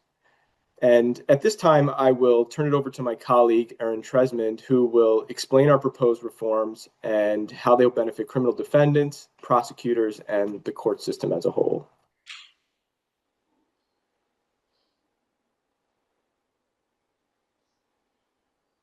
It looks like Erin's still muted.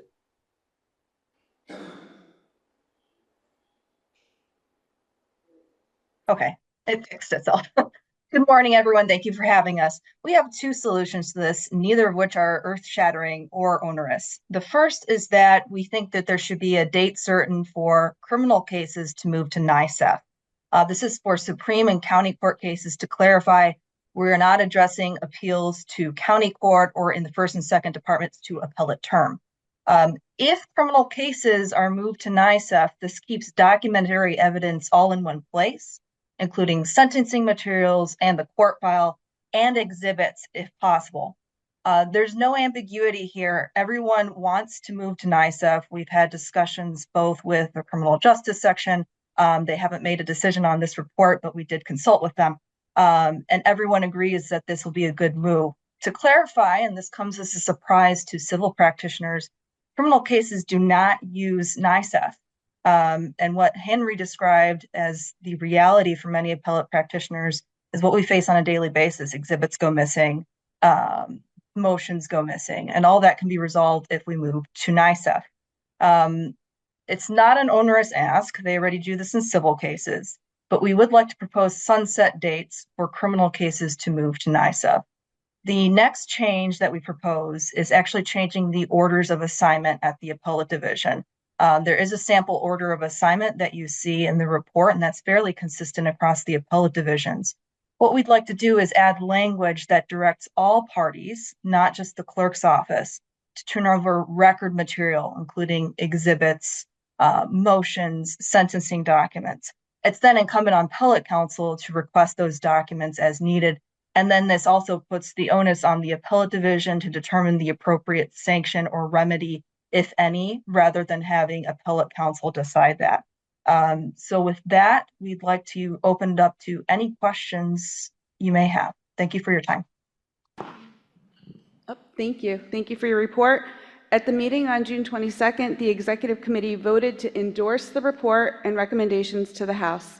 Can I have a motion to accept the report as policy of the association? May I have a second? Thank you. Is there any discussion? Hi, I'm David Cohn. I'm a 1st District representative. I'm also chair of the Criminal Justice Section. I want to speak in support of the report. On Wednesday afternoon, the Criminal Justice Section Executive Committee unanimously approved the report and voted to endorse it. We think it represents a very important change, and we urge that it's adopted. Thank you.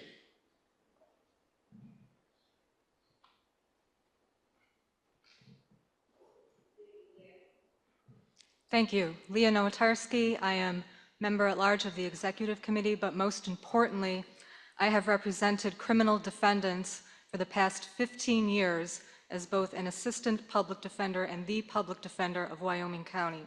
And through that practice, I offer you the following experience. Both pre-sentence reports and pre-sentence memoranda are necessary documents at sentencing and on appeal, especially concerning issues of excessive sentence. The current statute that governs their disclosure is Criminal Procedure Law, Section 390.50. Under that statute, these documents are confidential and may not be made available to any person or public or private agency except where specifically required or permitted by statute or upon specific authorization of the court. In practice, even defense counsel must request the court's permission to provide a copy of their client's PSI to their client, whether that client is standing next to them in court or whether that client requests a copy of it later on down the line. In practice, my court destroys the sentencing documents after sentencing, and they are not kept as part of the court record. In theory, defense attorneys should destroy copies of the sentencing documents too, but in practice, even if defense counsel keeps them, they do not travel with the file to assigned appellate counsel, and they are not part of the record on appeal. So, although e-filing is supposed to make access to trial-level documents easier, thus preventing the need for contacting courts or prior counsel to retrieve these documents, if filed at all, would have to be filed as a sealed document under the confidentiality clause of the current statute under the Criminal Procedure Law. Appellate counsel still would be required to seek permission from the court to have those documents unsealed, which is a delay that e-filing was trying to prevent in the first place. So for e-filing to be as effective as intended, and as this report's recommendations intend it to be, Criminal Procedure Law Section 390.50 must be modified to lessen the confidentiality of these documents or to allow them to become statutorily available to more parties. And when the time becomes appropriate, I will make a motion concerning the recommendations in this report. Thank you.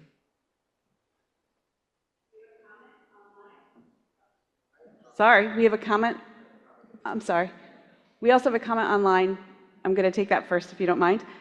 From past President Sherry Levin-Wallach. Hello, thank you, Michelle, and good morning, everyone.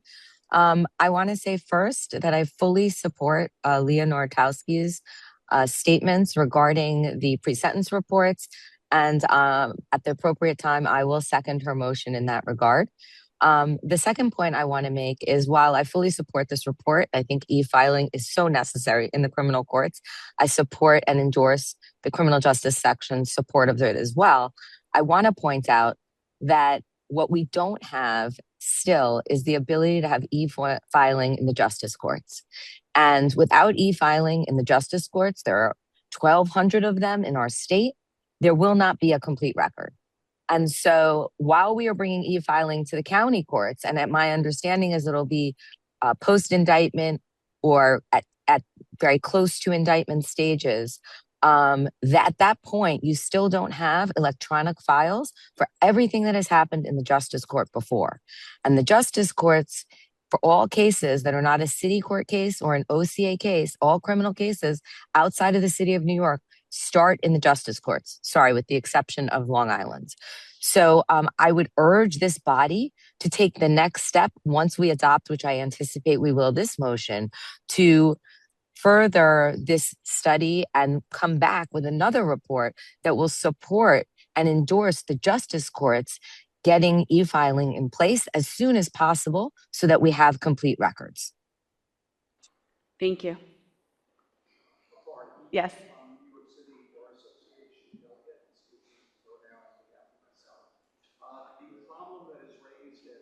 I'm not sure your microphone is on.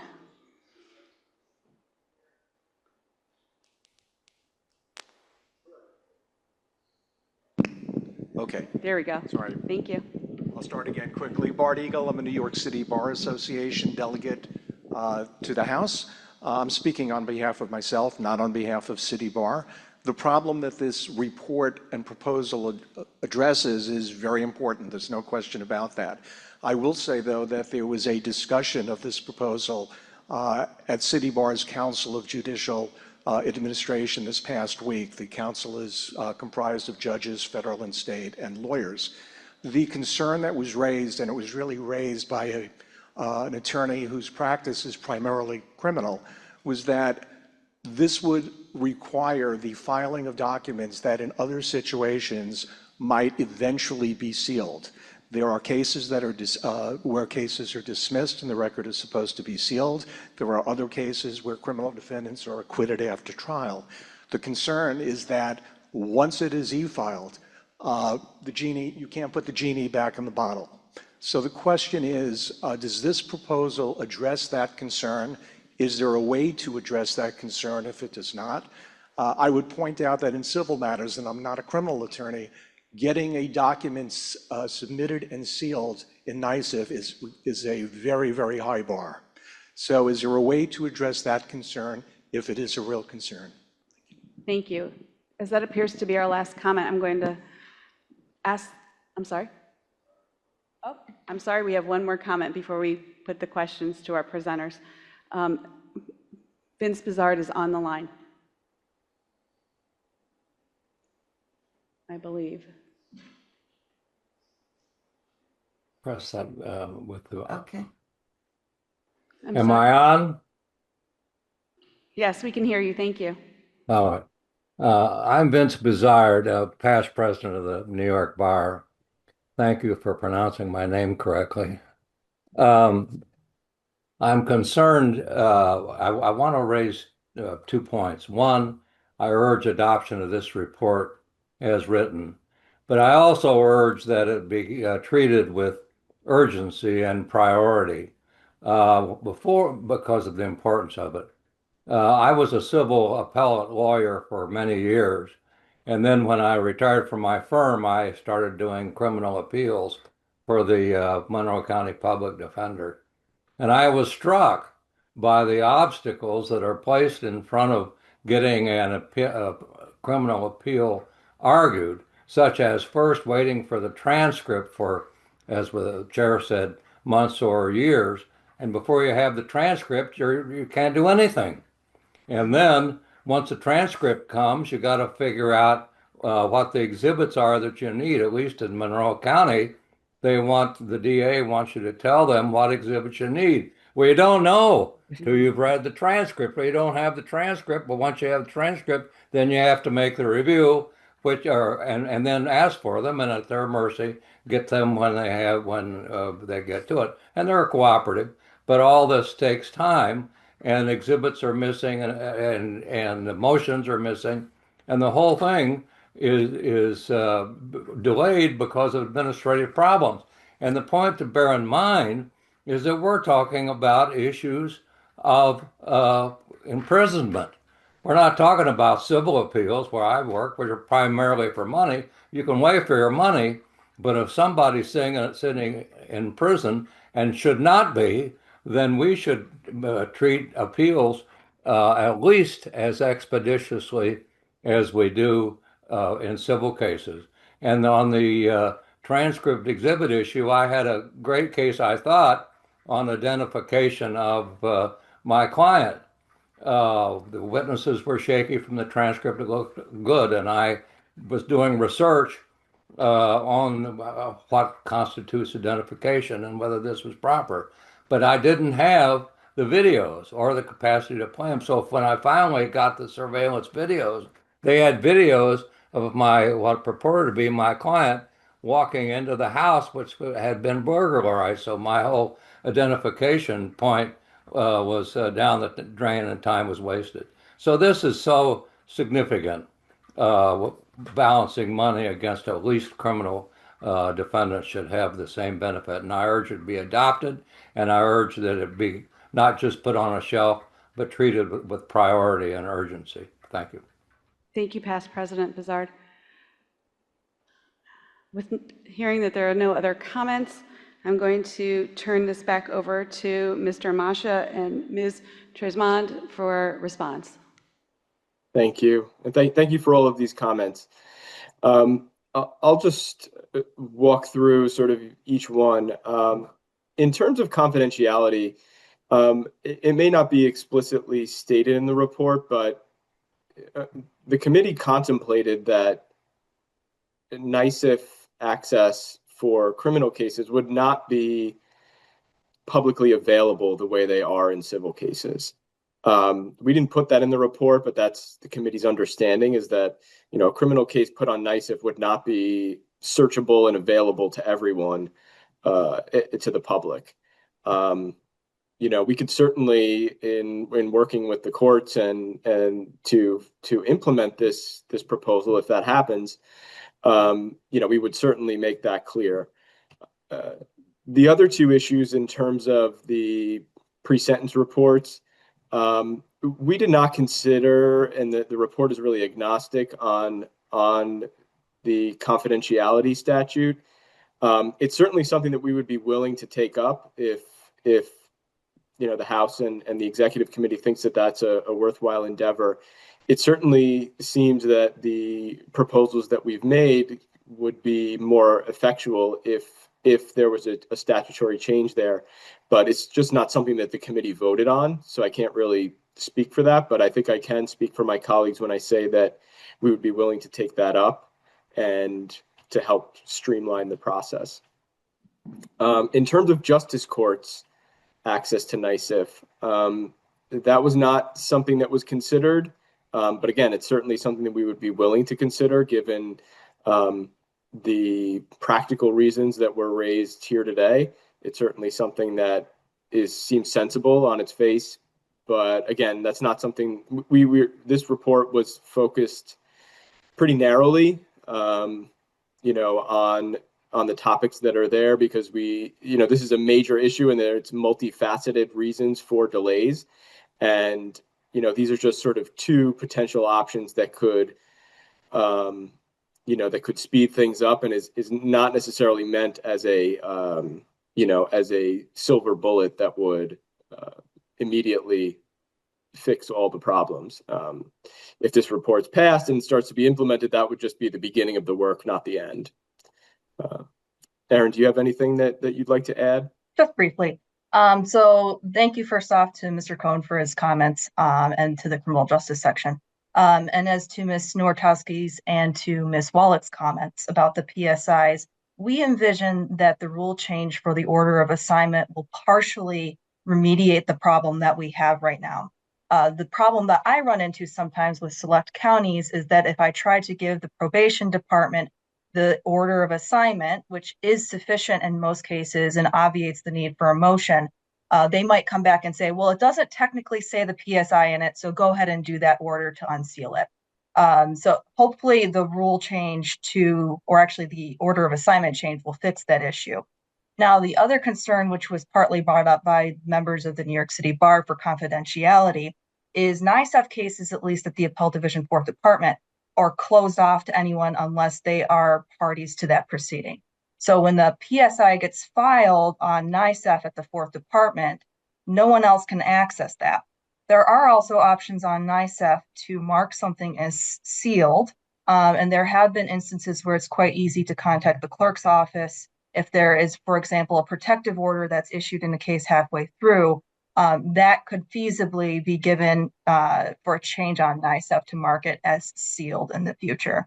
And then ultimately, what I think I would envision with this, if cases were on NISF, is we could upload the orders of assignment to the criminal case at its conclusion, and that would allow us as appellate counsel to get access. We did not address the justice court issue because that's a completely different statutory regimen for perfecting those appeals. There's affidavits of errors, there's different timelines. It is just, I acknowledge that there are major problems with appeals from justice courts or town or village courts. But I think that would be better suited to a different report in the future, which we would, of course, be happy to address. So I think I answered everyone's questions, but thank you again for your time. Thank you for your presentation. So we have a motion to accept the report as policy of the association. We have a first and a second. We've had our discussion. We will now proceed to a vote. Oh, I see somebody standing up in the room. Excuse me, Leah. I'm sorry, I had indicated that was going to make a motion before that motion was made, so I don't know Certainly. What order that should go in. Make your motion. Thank you. I move to amend the report to add a third recommendation based upon the conversations had here today, which is to add the recommendation that Criminal Procedure Law Section 390.50 be modified to say that the pre-sentence report and pre-sentence memoranda shall become a court record and shall be made available to trial and to appellate counsel under e-filing procedures. Do I have a second? So, to our presenters, to Henry and Erin, do you accept this amendment? Yes. Or I don't know, do you have a comment on the amendment? Sorry. Comments on the amendment. I'm sorry, I'm going to back this up. We're going to have comments from the floor, then we're going to ask for comments from our presenters, and then we will vote on that. Thank you. Sorry about that. Yes. Hi, David Cohn from the 1st District. I just want to comment, and I want to speak in opposition to the amendment because I don't believe this issue has been sufficiently vetted. As Henry noted, the CCAJ has not vetted this issue. When the Criminal Justice Section Executive Committee decided to endorse the report on Wednesday, this issue was mentioned. It was mentioned as something, and then we did not vote on that because it's something that requires further study. It's a complex question about exactly how you handle the confidentiality of pre-sentence reports, which could have all kinds of sensitive victim information in those reports, and it's something that we would certainly want to take a look at and take a hard look at, but I don't think it's appropriate to make this amendment now before that study has been done and before we've really taken a hard look at it. There's also a standing presidential task force on the criminal procedure law that could look into that matter as well, and there are a lot of criminal law experts on that task force. I don't think it's appropriate for the House to do this now before we fully vetted the question. Thank you. All right. Seeing that there are no comments online, I'm going to ask for a response from our presenters. Well, speaking for the committee, this is not an issue that we discussed, so I'm not able to speak on behalf of the committee as far as, whether all the members would be in favor or not. It's just not something that we were able to vet with our group. seems sensible, as I mentioned earlier, but not something that I can speak on behalf of the committee for. Thank you. All right, I'm just going to unwind this and I'm going to look to my parliamentarians. So we have a motion to amend. We have a second to that motion. We've had discussion. We vote on this motion and then we will go back to the original motion. All right, thank you. So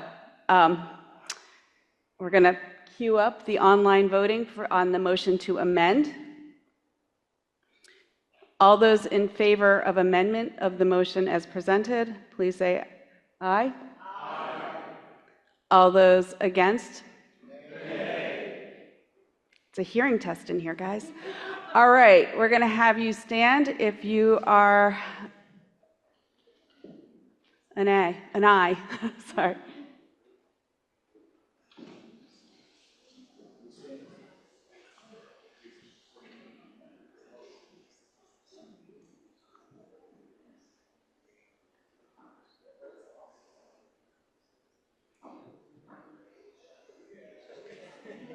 All right, thank you. We're going to have you sit, and if you voted nay, please stand to be counted.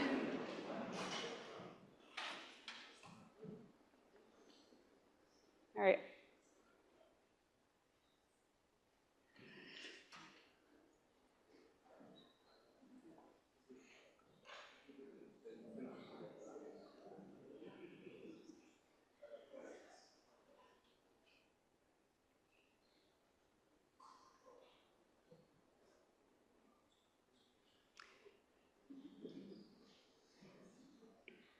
My eyesight is better than my hearing, so I think that the motion to amend fails. Oh, I'm sorry. Please sit and let me ask if there are any abstentions. We have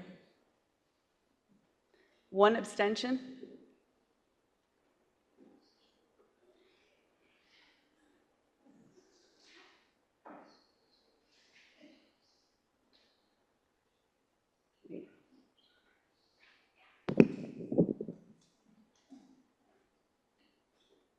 So the motion to amend does not pass. All right, we are back to our original motion. We have had discussion. Yeah, excuse me, can I make another motion? A motion to amend? Again, Yes. it's Bart Eagle, and this is a friendly amendment. If, All as the right. gentleman stated, it was contemplated that documents filed on ISIF and criminal matters be filed under seal, I would move that the report expressly state that, so that there is no confusion going forward, and that there's no confusion in the clerk's offices as they try and implement this. Thank you. Henry and Erin, do you accept the friendly amendment? I do. I guess I would want one clarification in terms of whether there's a difference between having a case filed under seal versus just not being available to the public. I frankly don't know the answer to that.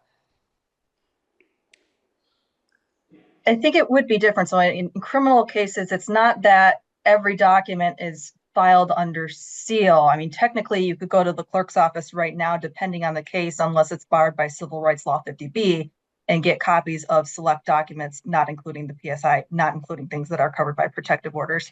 I think adding that language, although it is technically friendly, I think it might create some confusion, actually. At the end of the day, these cases are closed to the public, so maybe there could be a footnote, if anything, just saying that these cases are filed and only available to the parties who represent the people and the defendant. And that accurately reflects what we discussed as a committee. So you'd be willing to consider a footnote? Yes, to that effect. Yeah. Okay. As a friendly amendment, it does not require a vote. It's not exactly accepted, I don't believe, maybe as a footnote. So let's go back to the original motion. We have a motion to accept the report as policy of the association. I had a motion, I had a second. We are now going to vote. I'm going to ask for the online poll, and I'm going to ask in the room. All of those in favor of accepting the report as policy of the association, please. Aye. All of those opposed? The report passes. Thank you. All right, my predecessor is reminding me that I did not ask for abstentions. So if anybody has abstained, please email Melissa Auclair. All right. Our next report is the report and recommendations of the New York State Bar Association Corporate Counsel section. Our presenters are Elizabeth Shampnoi and David Goldstein, the former chair of the business law section.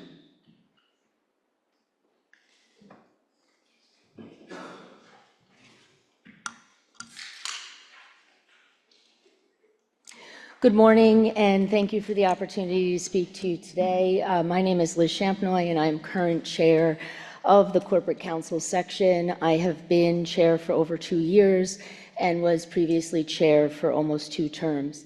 I've served as a member of this House on behalf of Corporate Counsel for many years, was editor of this section's publication for many years, and held several other positions. I'm here today to present the report and recommendation of the Corporate Counsel section to dissolve as a section and merge with the business law section. To start, it's critical to explain how we got here and our plan going forward to ensure that we can best serve our members. 3+ years ago, I was asked by the then chair, vice president, treasurer of the Corporate Counsel Executive Committee to come back and serve as chair again, for the sole purpose of determining the future of the section. As I mentioned, I had been chair previously years ago and heavily involved. And 10+ years ago, when I first got involved, we were already talking about the issues that we were facing in terms of the section and working with corporate counsel, in-house counsel, how things were changing, how the section was changing, and we were exploring even then whether we were meeting our members' needs. We were having great difficulties recruiting and retaining in-house lawyers to serve on the executive committee and difficulties engaging members. We were recycling chairs and asking people to serve again and again. We have at least 4 chairs that have served at least 2 terms, some more. We made great efforts over a decade to try to engage our members. We spoke to our members. We surveyed them. As we know, many don't respond to surveys, but we did. We recruited people in our networks, and at first we were very successful. We brought in a lot of people from well-known various companies based on our connections alone. They stayed engaged for several years and tried to assist us, but also agreed that the section could not meet the needs of in-house counsel. Why is this? The landscape was changing, and frankly, it's only changed more since. Gone are the days where legal departments are solely relying on outside counsel and vendors. They are bringing more people in-house to do very specialized niche work to drive down legal spend. Many in-house lawyers are assigned to specific areas of business. They are being asked to do more with less. So how do we generally serve our members and provide value?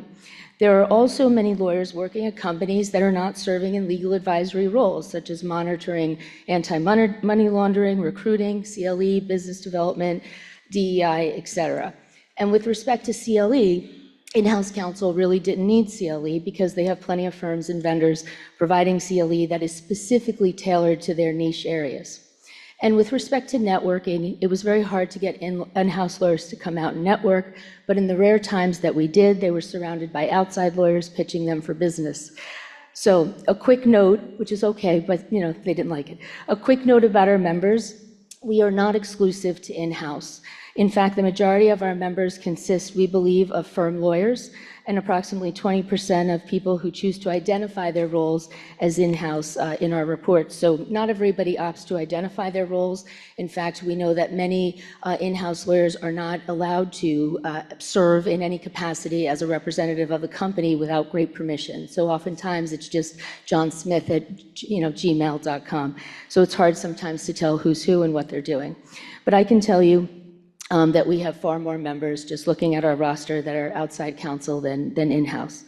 Another note about our membership is that outside lawyers, when they would join the section, we always had a policy of we would break up the membership list of who would join and call each of them to invite and welcome them and try to get them engaged. And they often thought we were more of a business law section, advising, lawyers advising corporations and companies, not in-house counsel. So that was another issue we had. And we heard from many of our in-house members that they needed substantive practice area updates, but again, they were getting those from the law firms and industry groups. Practice areas of our members vary greatly given the nature of in-house roles like intellectual property, labor employment, health compliance, etc. And in addition, many in-house lawyers are served by other sections or groups like the Association for Corporate Counsel, which we could not compete with. The pandemic made things far worse, and in-house lawyers definitely stopped coming out even more so. And we heard more and more from those that were active that they simply did not have the time to participate and so forth. Also, companies were not supporting membership. And as I mentioned, many corporations require a lot of levels of approval for somebody to participate in anything as a part of their role or identify as in-house counsel. So after many, many years of efforts, we finally came to the conclusion that we were not able to serve our members in the way that we wanted, and we needed to make a change. But we wanted to find a way to do so and keep the programs that are successful and our initiatives alive. So over the last 3 years, the EC and I started meeting with bar leadership to discuss our options, obtain recommendations, and several meetings went on, starting with, this goes back to Dominic Napolitano's presidency, and then Executive Director Pam, rest her soul. They suggested that we consider merging, with the business law section. And this made sense. The synergies between our sections overlap, and my colleague's going to talk more about that. But business law adds a layer of practice areas that we need. So we started to plan, how could we do this? Would this work? And we started having discussions. The executive committee put together a team to explore those discussions and make recommendations to ensure that our surplus, to ensure the financial sustainability of our programs and initiatives would stay with us, and having voting rights, appointment of a chair, conjunction with BLS and so forth. You're going to talk more about that, I know. But once the EC was comfortable that the merger plan with business law met our goals, a vote was taken to dissolve the corporate counsel section and merge with the business law section, and it was unanimously approved. I just want to make very clear that this has been an extremely long road for us, and it was a very difficult decision. Those of us that are still involved in the executive committee have been involved for 10, 15, 25, 30 years and stayed involved to see this through. It's been a long road, as I said. The decision was not made lightly in any way, shape, or form. I was actually reminded yesterday that I remember when I was talking to Pam and Dominic, how could we dissolve? How could we merge? Isn't this a sign of failure? What else could we do? And I remember she said to me that it took a lot of courage for us to come and do that, and that there are probably other sections that should be taking actions that are difficult decisions and not just keep trying to do the same things over and over again that are not working. So I wanted to give you the brief history of that. David and I are going to do sort of a tag team approach. He has some more details, so I might jump back in, but I'll turn it over to you now. Thanks, and I apologize if I talk fast. I want to give everyone else a chance to weigh in as well. So I just want to touch and kind of reiterate some of the section process, and process is what this has been all about. What some of the section process that brought us here is, there's more than 3 years of analysis and deliberations and planning by the CCS Executive Committee. When an alternative proposal was reviewed, entertained, and not accepted by the CCSEC, the authors of that opposition proposal withdrew from engagement with the CCSEC, and the authors of that opposition proposal have organized the opposition in the House to the proposed merger of CCS and BLS and the creation of a corporate counsel committee of BLS, and that's what this is all about. CCS EC approached BLS about a proposed merger and a creation of the corporate counsel committee of BLS. The discussions continued for 2 years between the two groups of officers and the two ECs, during which the two sections ran incredibly well received and well attended in-person joint programming. After 3 years of consideration and analysis. As Liz mentioned, CCS EC unanimously approved the merger and creation of the Corporate Counsel Committee of Business Law Section, and after 2 years of interface, the BLSEC also unanimously approved the merger and creation of the Corporate Counsel Committee of BLS. And fast forwarding, although it's not unanimous, I want to make a note that yesterday at the Sections Caucus, approved a proposal to support the merger and the creation of the Corporate Counsel Committee of Business Law Section, not unanimously, but almost, by a vote of 28 in favor, 1 opposed, and 3 abstentions. So I think we appreciate that, and I think that's very significant. I want to touch on the benefits, and again, sorry for talking so fast, of the proposed merger. Again, creation of a Corporate Counsel Committee of BLS, the merger agreement, which is, of course, subject to approval by the House and has been signed by myself and Liz, again, subject to the House's approval. The Corporate Counsel Committee will focus on supporting and advancing the professional interests of in-house counsel. It shall retain responsibility for developing programming, publications, and other initiatives consistent with the historical mission of Corporate Counsel Section. The surplus funds of CCS will be used to ensure the financial sustainability of CCS-originated programs and activities, as well as programs and activities originated by the new Corporate Counsel Committee of BLS, to be formed pursuant to the agreement. And specifically listed and included are the core CCS-originated programs, which unfortunately have been inactive for a while, is my understanding. The Kenneth Standard Internship Program, the Jana Behe Fellowship, the Biennial Corporate Counsel Institute, and the Biennial Ethics Program, alternating CLE events held in the fall of each year, specifically addressing the current needs and challenges of in-house counsel, and Inside, the CCS-originated publication that provides legal insights and commentary targeting in-house legal professionals. The CCS members have not had the benefit of a functioning section for far, far too long. Most significantly, immediately upon the effectiveness of the merger, the members of CCS will have access to the full array of business law section committees and programming, and that ties into the 3-year analysis conducted by CCS, and Liz alluded to it, the access to substantive areas of legal practice. And I should say that the BLS has approximately 20 committees, and the committees are the lifeblood of the business law section. They are active 12 months a year. They're vibrant, and they will be accessible immediately, the committees and the committee programming to all of the CCS members. The BLS EC and the BLS officers are committed to creating an active and vigorous Corporate Counsel Committee of the Business Law Section.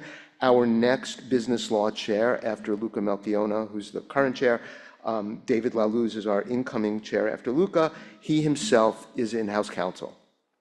In short, the members, and I'm not known for saying anything in short, but in short, the members of Corporate Counsel Section who have not gotten what their dues are paying for up to now will go from engagement to mega engagement.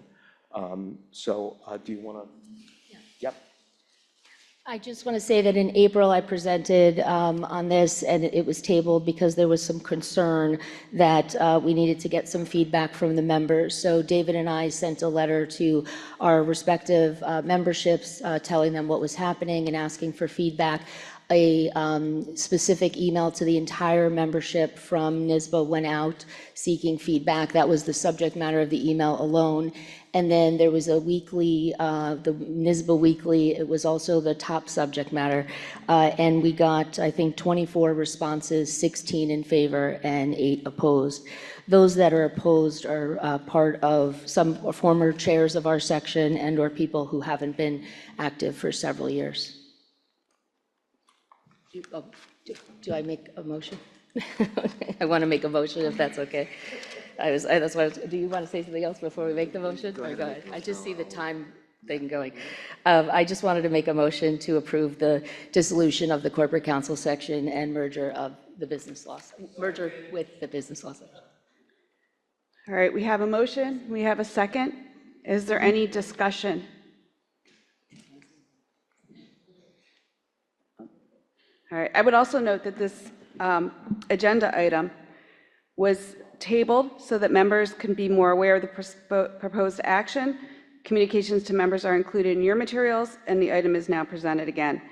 We have received 24 responses before 2 p.m. yesterday, 16 in favor and 8 in opposition.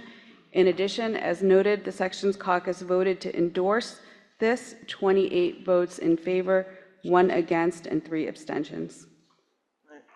Ms. Harper. Thank you so much, Susan Harper, the treasurer. So I appreciate all the hard work that both your sections are doing. And as I think I mentioned last time, I'm going to just share a couple numbers here. So the section is going to increase by about 2,450 members, which 1,675 are paid and the rest are free. And this is as of December 2025. The bylaws require 60% in-house, the corporate counsel section. So that's about 9 or 10 people. On the EC, however, there are only 25%, so 4 in-house. We're making this decision. The merger documentation is also a little problematic and just made me pause when I read that there's only 2 slots on the EC for the corporate counsel committee. One which is only for in-house. Okay, so out of one of the 2 slots that you would put on the business law section for the corporate counsel section, only one person would be in-house.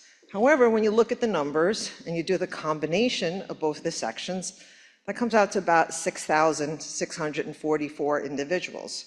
And so that would mean the new corporate counsel section would constitute about 37% of the section, but only one EC position. That's problematic. Having nearly 2,500 people on one committee is highly unusual. This is also an engagement issue. So from just looking at numbers, which this hasn't been presented to the House, which I think it's important to look at, there has been a lot of program in the past, in the 2000, 2001, 2002. And I think in the past 2 years, there hasn't really been any program other than the annual meeting. You guys had a joint annual meeting, okay? So I'm not really sure just how or what sort of engagement has been happening. And I would just want to talk about the surplus for a moment and just the reality behind the surplus. So the business section, I appreciate it, says that you'll preserve the money and the internship and the scholarship and the programming. But the merger document says until the corporate section surplus basically runs out, okay? At least that's what it says. It says the surplus of the corporate counsel section shall be designated within the business law section until such funds are exhausted. If you look at the run rate, which yesterday there was a question concerning the run rate of the corporate counsel section, the budget is about $40,000, $50,000. That means the money will be exhausted within 3 years because the surplus is $150,000. Well, it's about 150. It's a little bit less than that. There's no guarantee at all once the corporate counsel funds are transferred that they'll be used for the corporate counsel section. There's no, and this is just a reality of just how the accounts work at the New York State Bar. There's no special account for a committee for the section, okay? So once the money is exhausted, there's nothing in this merger document that says that the money will continue or there'll be continued allocations. And so that concerns me. President Grace did set up a task force to be able to look at this subject matter. I'm making a motion to refer the resolution to the task force for further consideration. What's that? I'm sorry. Oh, I'm sorry. I'm sorry. Yeah. I would appreciate that. Thank you. Okay. Sorry. Should I just wait? We have some comments online, so I'm going to hear all the comments first, and then we will have a response. So I would first call Luca Melchiona, who is our current chair of the business law section. Luca? Hello, hi. Thank you very much. My name is Luca Melchiona. I'm the current chair of the business law section. Sorry about the noise. I'm in the middle of the street. I'm in Oslo. Good morning to everyone.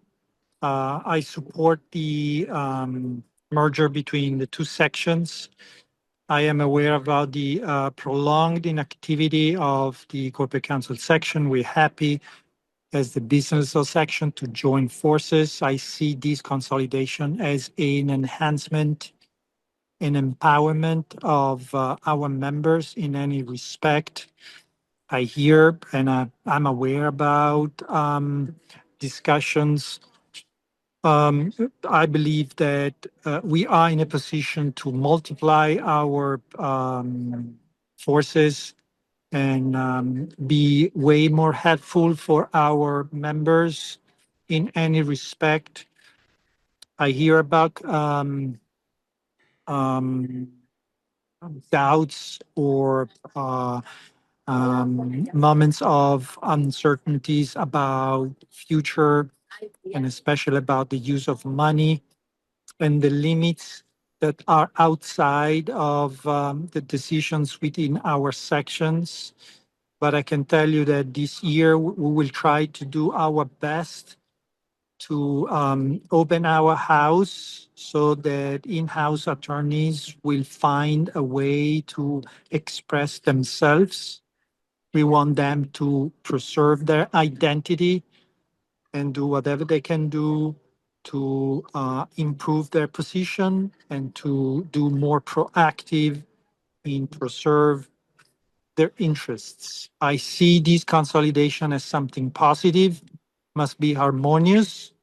I've never seen or heard about something negative in terms of, you know, the traditional way in which M&A attorneys think about a merger that is sort of an aggressive move from one company to the other.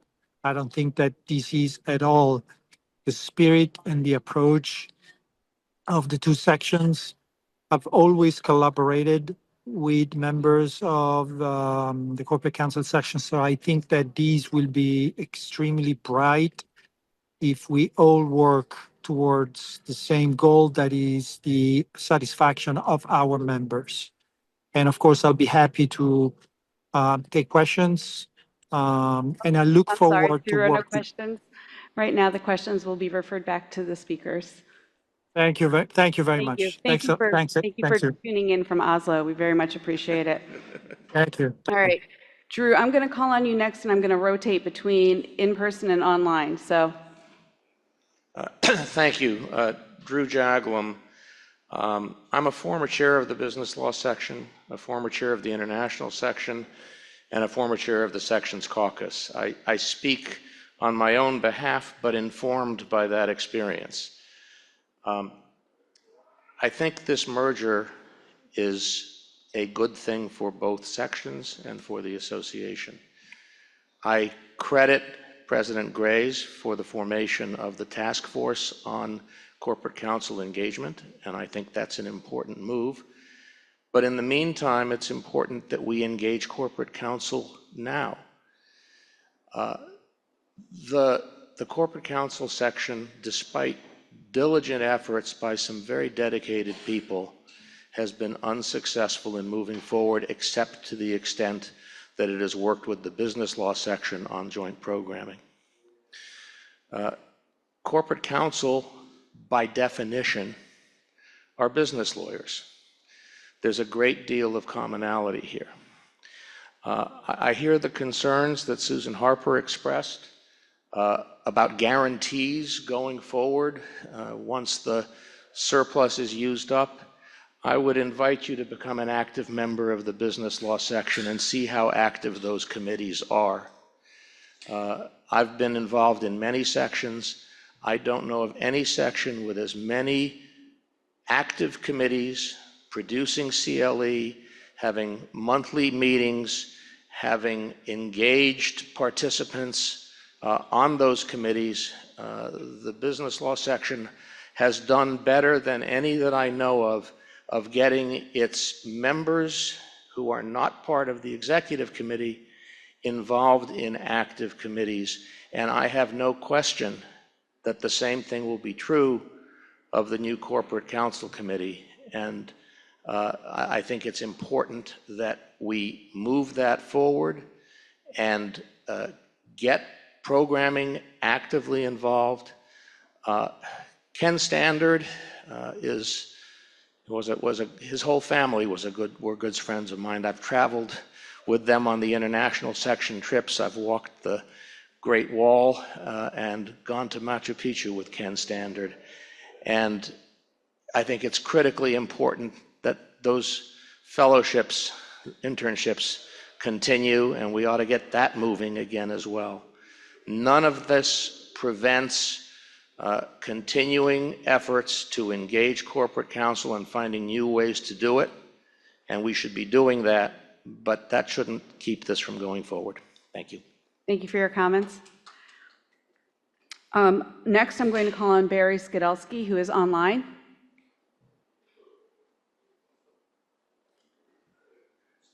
Okay, hi, can you guys hear me? We can hear you. Thank you. Oh, good, thanks. My name is Barry Skidelsky, and I virtually rise to speak in my individual capacity.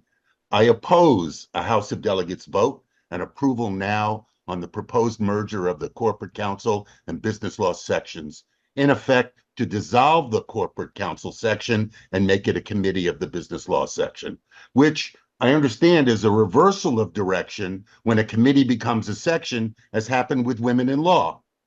Unless someone corrects my understanding, I also understand that at the NISBA Executive Committee meeting held on Monday, June 22, in advance of today's House of Delegates meeting, the Executive Committee of the Association voted to recommend, as I now also independently recommend, that instead of a House of Delegates vote now on the proposed merger of sections, this matter should be referred to the recently established task force on engaging in-house attorneys, which was mentioned this morning and supported by President Taya Grays in her report to the House of Delegates meeting today. Please note that the key issue behind this matter before us now, as members of House of Delegate, is engagement. And I strongly believe referral of this matter to the task force is the appropriate course we should all take now. I also note that another significant issue behind the proposed section merger is the inability of the Corporate Counsel section leadership to create or enhance engagement with its members. And not intending to disparage the current section chair or any individual person, I use the term leadership to refer to the evolving group of people consisting of the Corporate Counsel section chairs, officers, and other members of that section's executive committee who hold or have held such roles over the last 3 to 10 years. I also understand that although the executive committees of both the Corporate Counsel and Business Law sections support the proposed merger, the members of both sections were not given an opportunity to vote on that issue. And by analogy to well-established principles of corporate law and/or the spirit of those principles, including fiduciary obligations of boards applicable to both for-profit and nonprofit corporations, that's the functional equivalent of a failure to hold a vote of corporate shareholders, which alone suggests to me that a House of Delegates vote now on the proposed section merger is inappropriate, in light of the failure to afford Corporate Counsel section members an opportunity to vote on dissolving that section. I'm also troubled by the fact that most of the Corporate Counsel section members are members of law firms and not in-house counsel. Your time has elapsed. I'm almost done. If you Seconds to just wrap it give up. me, okay. I'm also troubled by the fact that most of the Corporate Counsel section members are members of law firms and not in-house counsel, which might have helped by changing the section's name to in-house counsel, especially in light of as an aid to targeted recruitment efforts for the in-house counsel at numerous startups. Thank you for your comments, Barry. I would note that the task force referral by the EC was made at the meeting on June 2nd, just for clarification here. Past President Seymour James. So can we have a clarification of what the executive committee voted on? The executive committee voted to form a task force to look into the situation with the corporate counsel section. And did they also recommend that? I'm sorry. I'm going to defer to President Graves for a comment on that.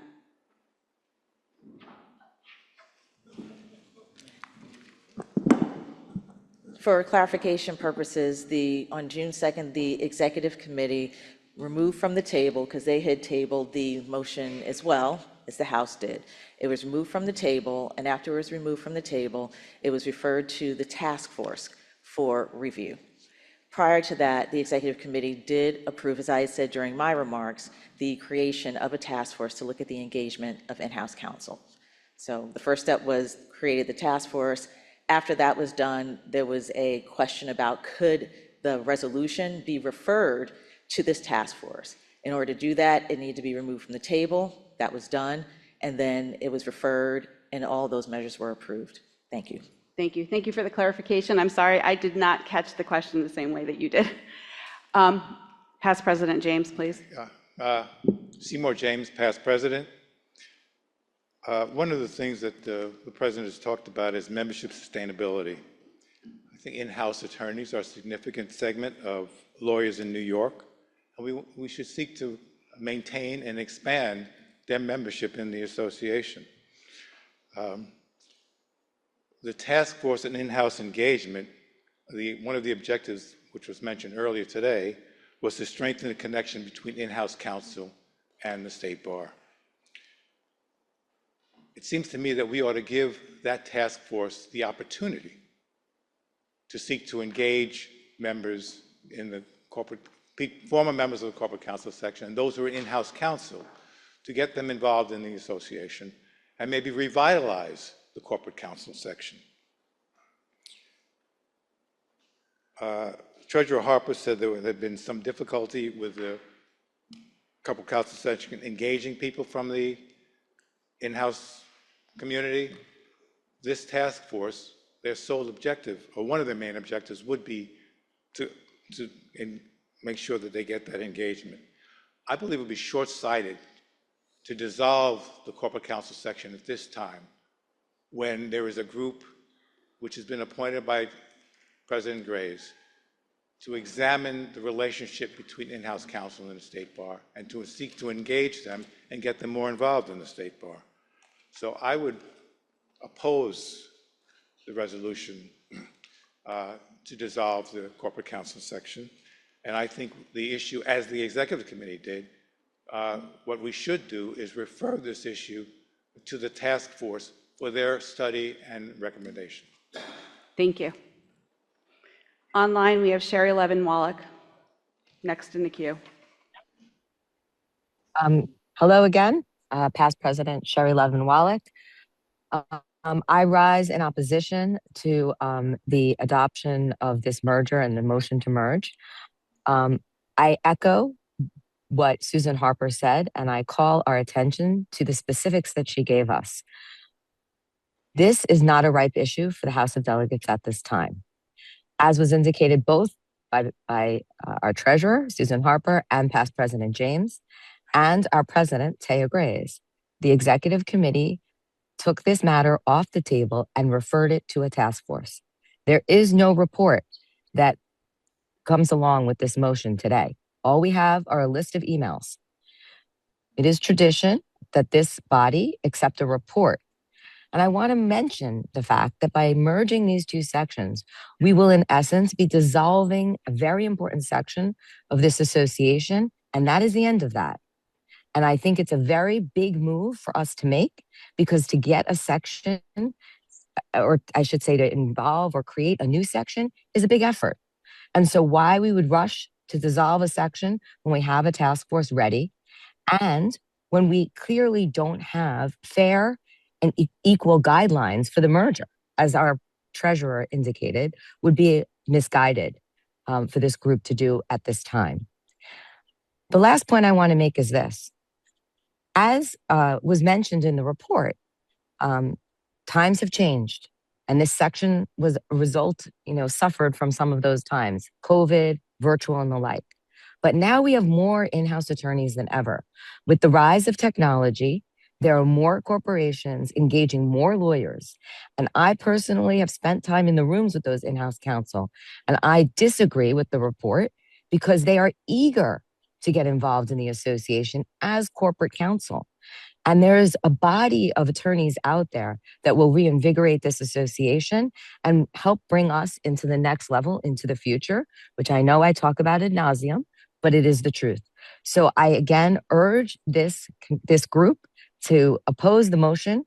I would second our treasurer's motion to refer it to the task force as it has been. Let the task force do its job. And then we will see us all back here once we have an appropriate report and it is ready for the House of Delegates. Thank you. Thank you. I'm going to continue the discussion of the motion on the table right now. Past President Michael Getmannik. I guess I'm not too old, but I go back to 2009, 2010 as far as being the past president. But I've been a member of the Bar Association since 1970s and member of the House of Delegates for a long time. You know, I normally talk about substance over procedure, but I think there's a very important point we may be missing here today.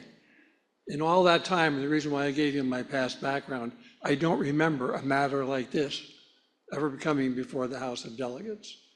And what my concern is the precedent that this may set. I think this is a very important time for us to consider procedure.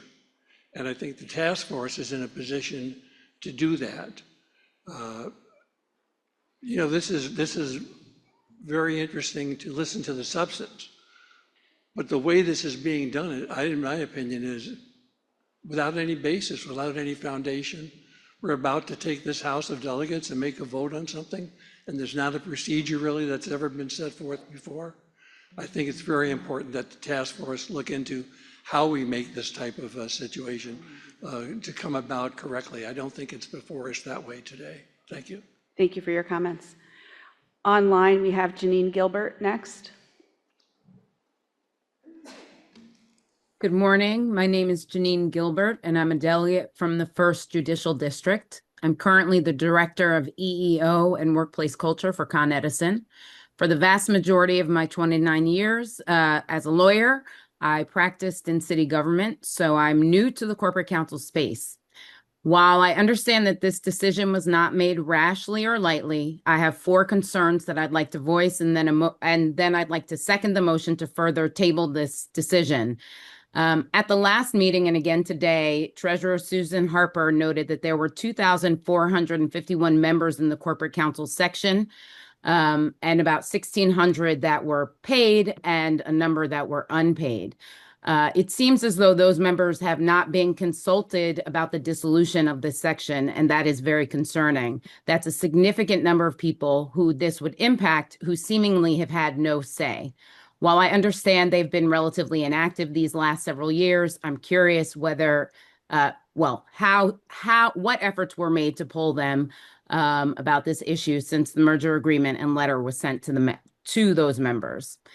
The second issue of concern is that the corporate counsel section has some phenomenal programming, which was listed earlier, the internship program, the fellowship, the Corporate Counsel Institute, et cetera, which under the current plan will continue to be funded out of the current surplus. And as again, Susan Harper mentioned, which is the amount of $150,000. And my question is, what happens to those programs after the surplus is depleted? How are they going to be funded? And that does not appear to be part of the current dissolution agreement and merger agreement that exists. That's a great concern to me.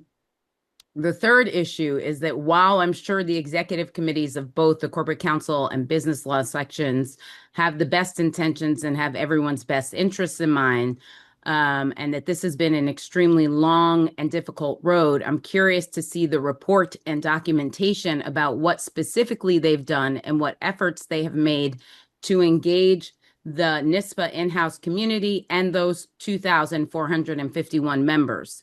I know they said that they've spoken to their members and surveyed them and made other efforts, but we've not seen any of those reports.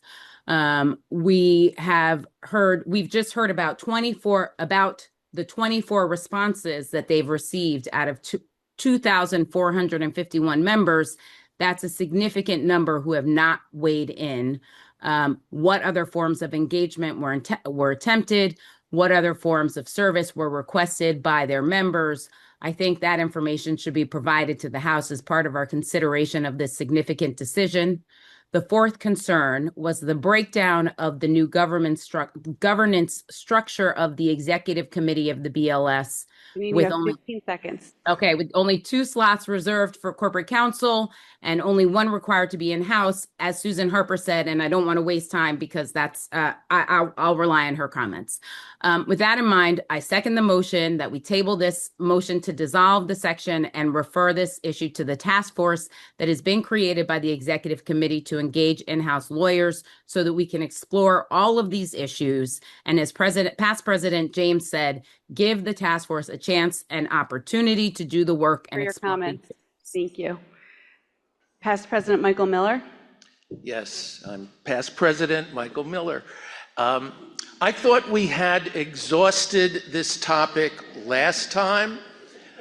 How much more time are we going to devote to this when there are so many profound issues of access to justice, the rule of law? 3 years they thought about this. 2 years they've consulted. We talk about membership engagement. That's incredible engagement. We heard that our section caucus voted almost unanimously in favor of this merger. Enough talk on this. There is nothing inconsistent with a task force to do the important work that President Graves has asked them to take on, and with this merger going forward, and this House addressing much more pressing issues of the day. Thank you very much. Thank you. Online, we have past President Kate Grant Madigan. Thank you. I want to first note as far as Liz, congratulations on your yeoman service on this very knotty issue on behalf of the corporate counsel section. But I wanted to note that I was an inaugural member of the first executive committee of the corporate counsel section. I was a very young lawyer on the membership committee, and I worked with Bob Geltzer, who helped plant the seed for this section, you will recall. And so I do have it's got a special place in my heart. So I've got a couple questions for you and a recommendation.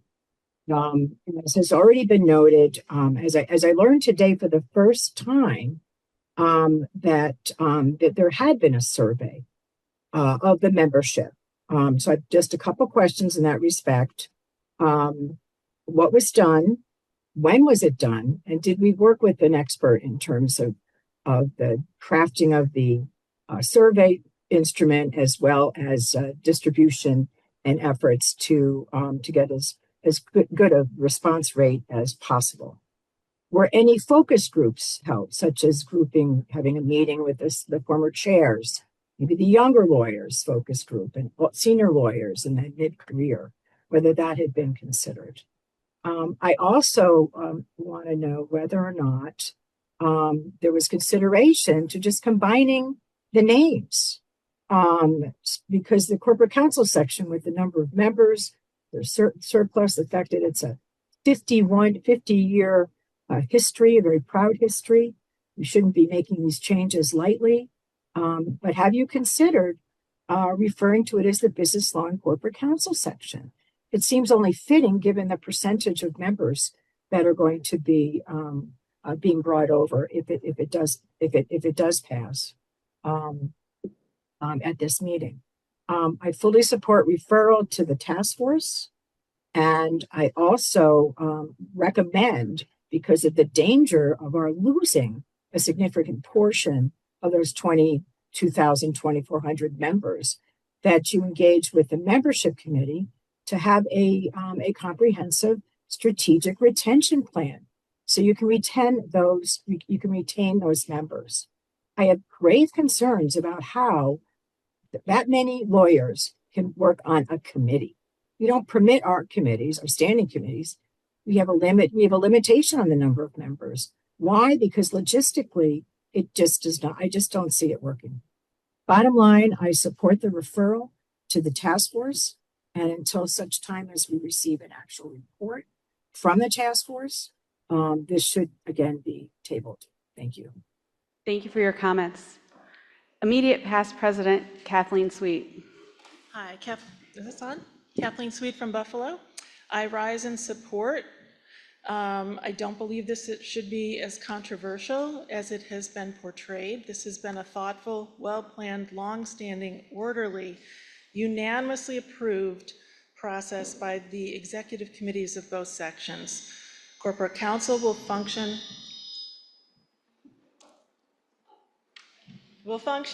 as a committee within business law. Its surplus will remain with the corporate counsel committee. For those members who are currently members of each section, they will now be able to use their 2 free section memberships in such a way that they join business law and now have an additional section membership at their disposal to join another division or section of the association. Sorry, Kathleen, what you're saying is important. I just want to make sure people online can hear you because under the new membership model. Oh, I can't use it because there's feedback when I'm just worried about people online who may not.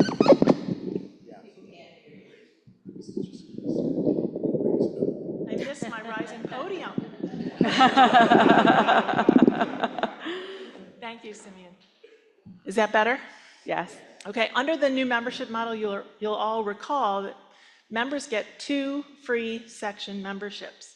And plenty of people now are members of both the business law section and the corporate counsel section. Assuming this House approves this, those members will now be allowed to use their second free membership of a section to enjoy membership in another section. I think that's an important point that has so far not been raised. I think President Gray's task force is laudable and worthy. I don't believe that it should slow this process or derail this process. It is not a de facto control board. It cannot insert itself into the place of the existing executive committee of the section, even if this is voted down. I plan to vote in favor of what is a friendly merger and not an unwelcome takeover. Thank you. Next, we have online past president, Dominic Napolitano.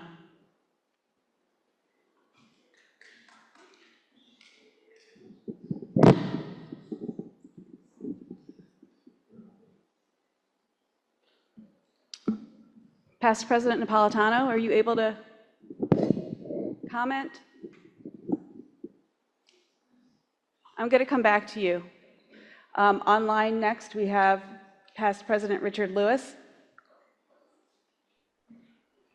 Good morning. Can you hear me? Yes, we can hear you. Thank you. Okay. I, like Kathleen, support the merger. I recognize all of the concerns, but the truth is I really support a lot of what Drew said in connection with what is planned. I trust the leadership of both of these sections to continue to carry on all of the good work that has been attempted by the Corporation Counsel section. Frankly, I think that they can do it better if they do it together. As far as this being an unwieldy committee, and this is a committee of the section, this is not a committee of the bar.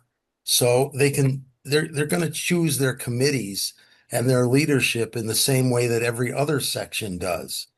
They seem to have a good plan with regard to how to use the monies.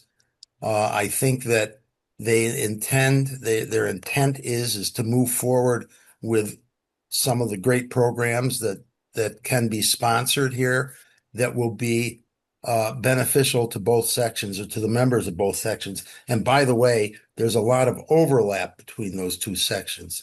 So it's not like we're going to lose members because a significant number of the corporate counsel section are already members of the business law section. I've listened, as Michael Miller indicated, to a lot of discussion here, and it seems to me very clear that the corporate counsel section or the leadership has done everything they can. They just don't have the interest in their membership in participation. I think that can be increased, and I don't have a problem personally, as Kate indicated, in changing the name to in-house counsel and business law committee or something along those lines. I would suggest that if this is going to be tabled to a specific time, and that any motion to table should certainly be until the next meeting. I think that's important because I don't think this is an area that should continue forever and ever. I don't know anything about the task force. I think it's great to have a task force. I don't think we need to have experts with regard to this brought in. I think the experts are the people who have watched our sections develop, and some of them decline. And in this case, we have watched this section decline, and it's been declined for a long time. So again, I intend to support the motion. Thank you. Kaylin Whittingham next, please. Thank you. Thank you. Sorry. Good afternoon, Kaylin Whittingham, delegate from the New York City Bar. I speak on my own behalf. I want to first start by applauding Liz for all the work that she has done. You can say this is the third tour of duty, using that analogy.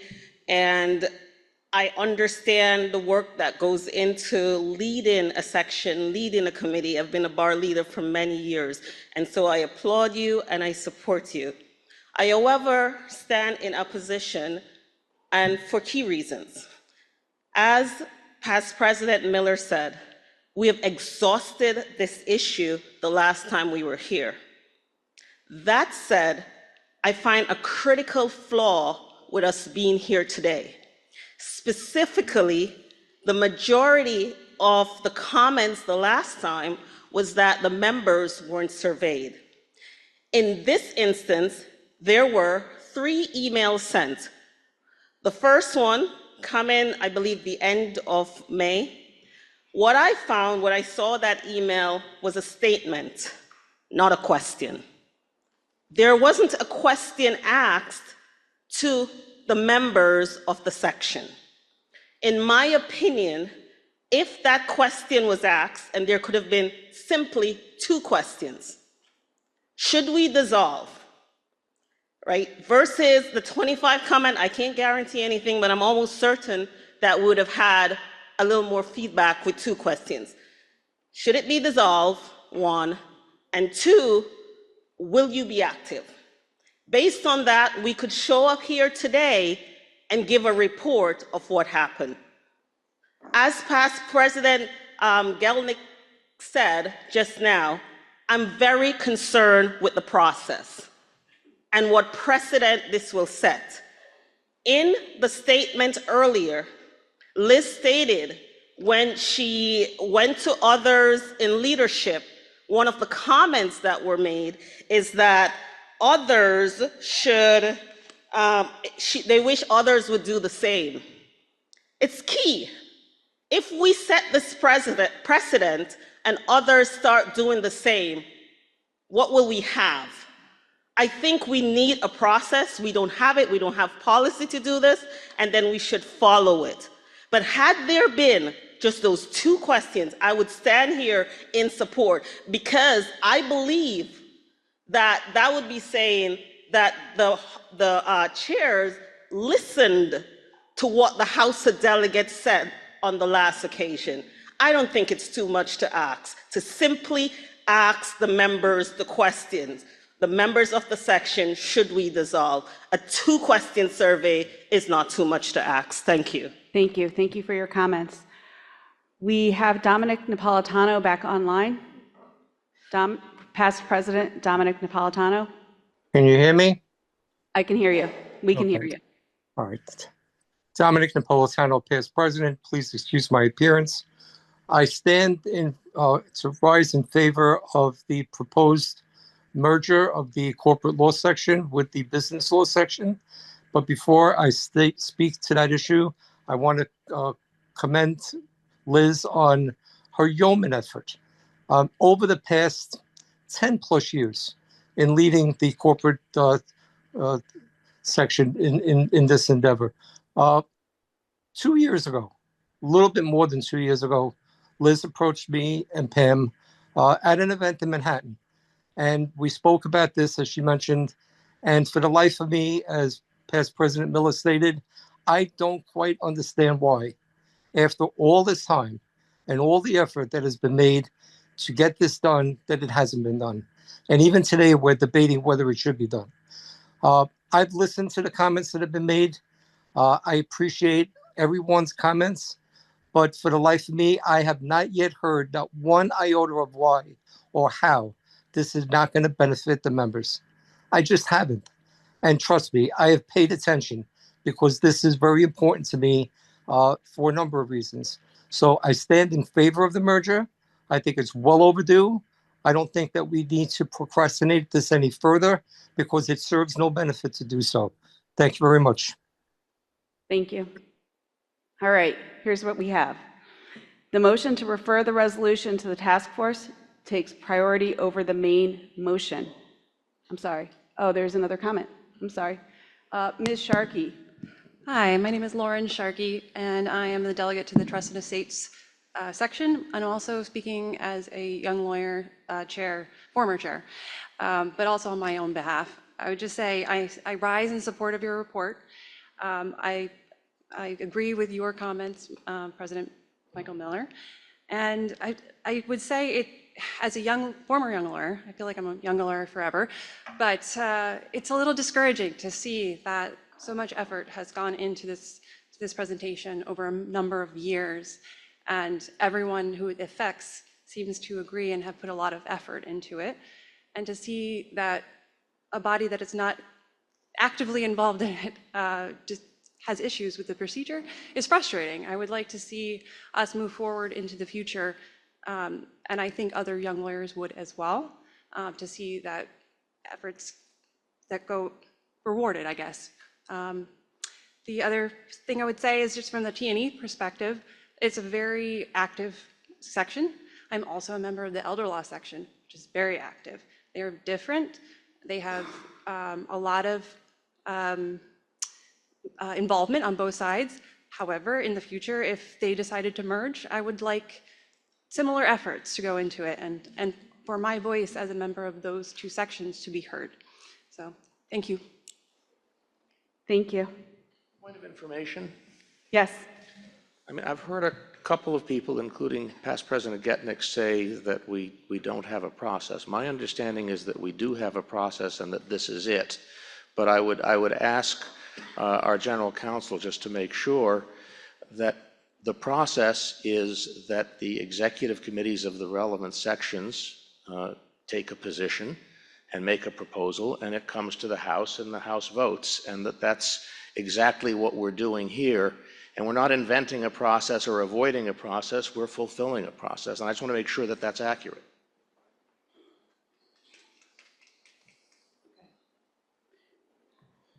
Thank you, Drew. I would just note that our bylaws state that it's a decision of the House. All right, I'm going to turn back to our presenters for response. You go first, yeah. Okay, so sorry in advance, you'll have to indulge me a little. I don't know if I may be the unique person in this room in the following sense. I'm a nonprofit governance lawyer, so as a nonprofit governance lawyer, I'm like a toddler in Disneyland right now. And so I just need to respond to a few things. And one of them, taken off my list, was Drew and Dave, that Article 10 of the bylaws specifically provides that this is a decision of the House. And I think Kathleen very aptly pointed out that it's not appropriate for the executive committee. It's a violation of both our bylaws and the not-for-profit corporation law, which we are subject to. It's not appropriate for the executive committee to basically to tell the House what it can and can't do. That's a good place to start. I also want to mention that the bylaws do not require membership approval, and again, it's a dangerous precedent if we start inserting requirements for membership approval. You've got to slide up. Well, I did, but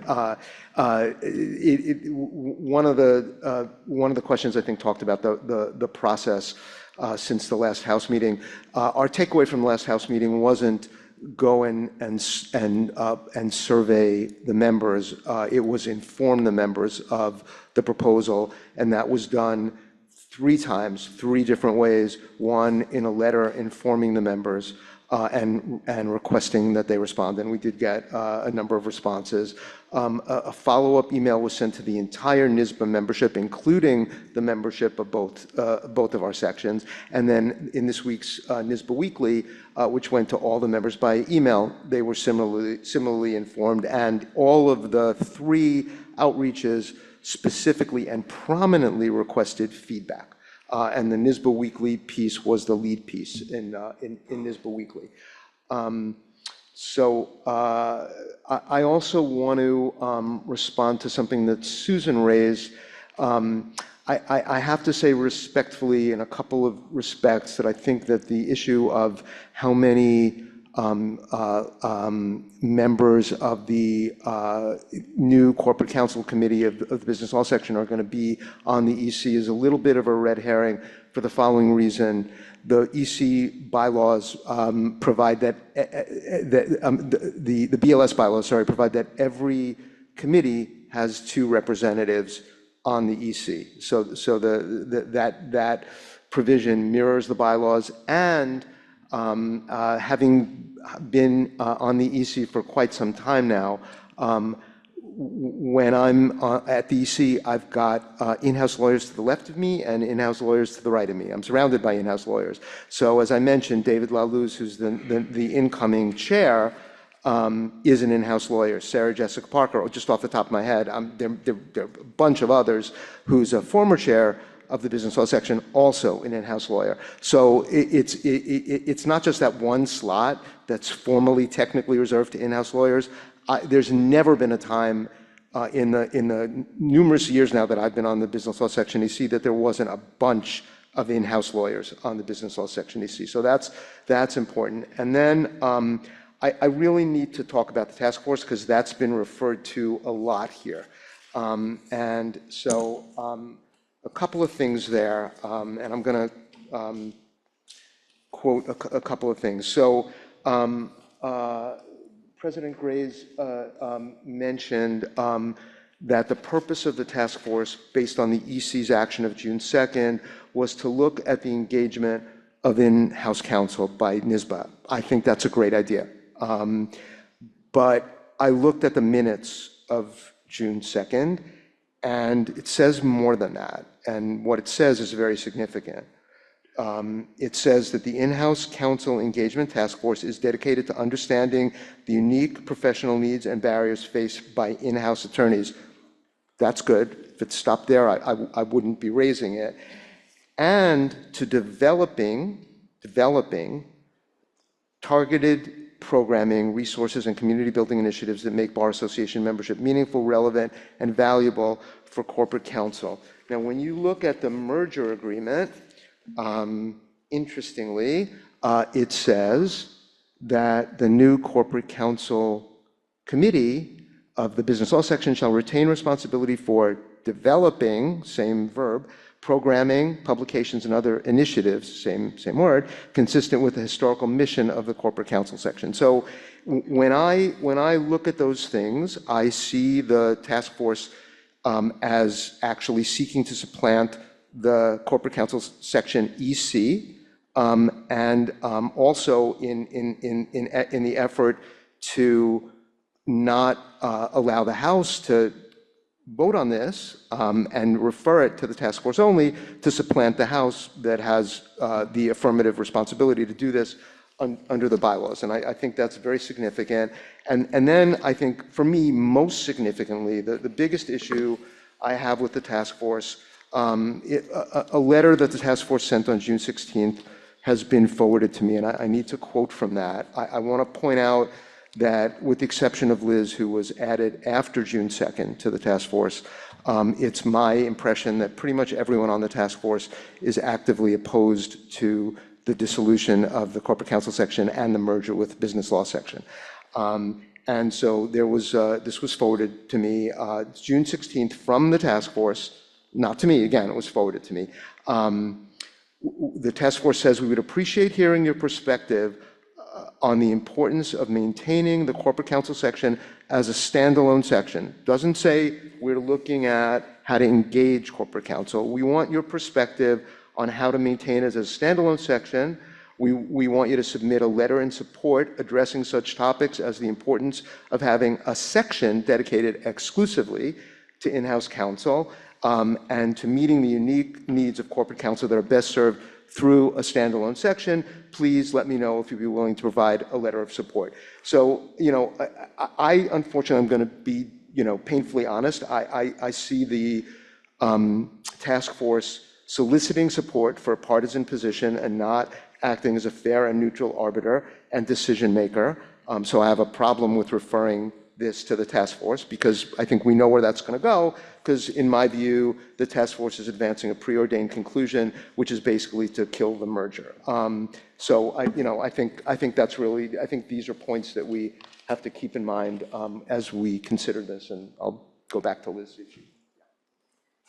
Very quickly, a statement was made before that our executive committee doesn't consist of in-house counsel. Our bylaws define and include in-house counsel to include retired in-house counsel who are unemployed, and so forth. So some of what you're referring to are people who are, they're not all law firms. They are either unemployed and or retired, and the rest are in-house. Sorry, one more thing. I'm sorry. Right, one more thing. Thank you. I'll be very quick. I'll be very quick. Appreciate it. I want to again echo what Drew said, and I think other people have said this as well. Our section is almost unique in how vibrant and active the committees are, and so many people have spoken to this. The contrast between the Corporate Counsel section, which has been unfortunately inactive, and what our section brings to the table is striking. Luca, who was in Norway, the last time I spoke to him was in Rome, and if he was still in Rome, maybe this would be a little more apt. I think Rome is burning, and we can't kick the can down the road any longer. We really need to act to service these members appropriately. Thank you. All right, procedurally, there was a motion to refer the resolution to the task force. That takes priority over the motion. So we are going to vote on the motion to refer this matter to the task force. First, if that passes, then we will have no further discussion with regard to the main motion. If it does not pass, we will then go to the main motion. So I'm going to repeat that we have a motion to refer the resolution to the task force that was created on June 2nd. And I'm going to ask for a vote. We're going to put the poll up. So all in favor of referring the resolution to the task force, please say aye. All opposed? Nay. Guys, all right, one more time. Let's stand if you are in favor of referring the matter to the task force.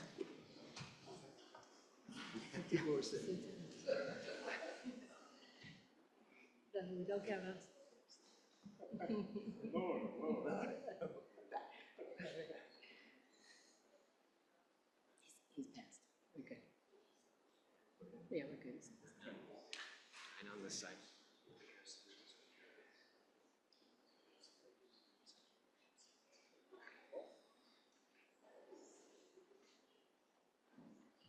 All right, I'm going to ask you to sit, and then I want you to stand if you are opposed to referring the matter to the task force.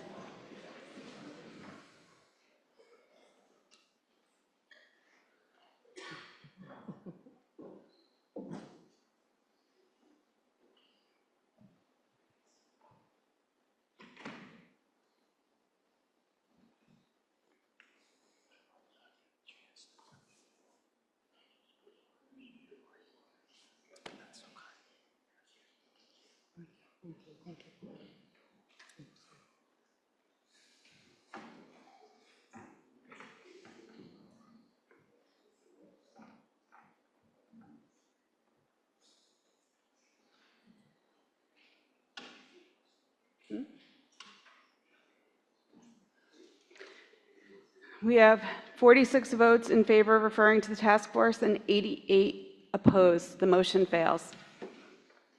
Back to the original motion, which we have now had discussion on and response. So the original motion was to approve and accept the recommendations of the corporate counsel section to merge with the business law section. All those in favor?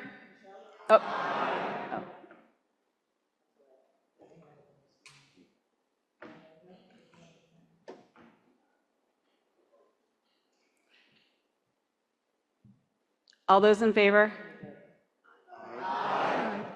Any opposed?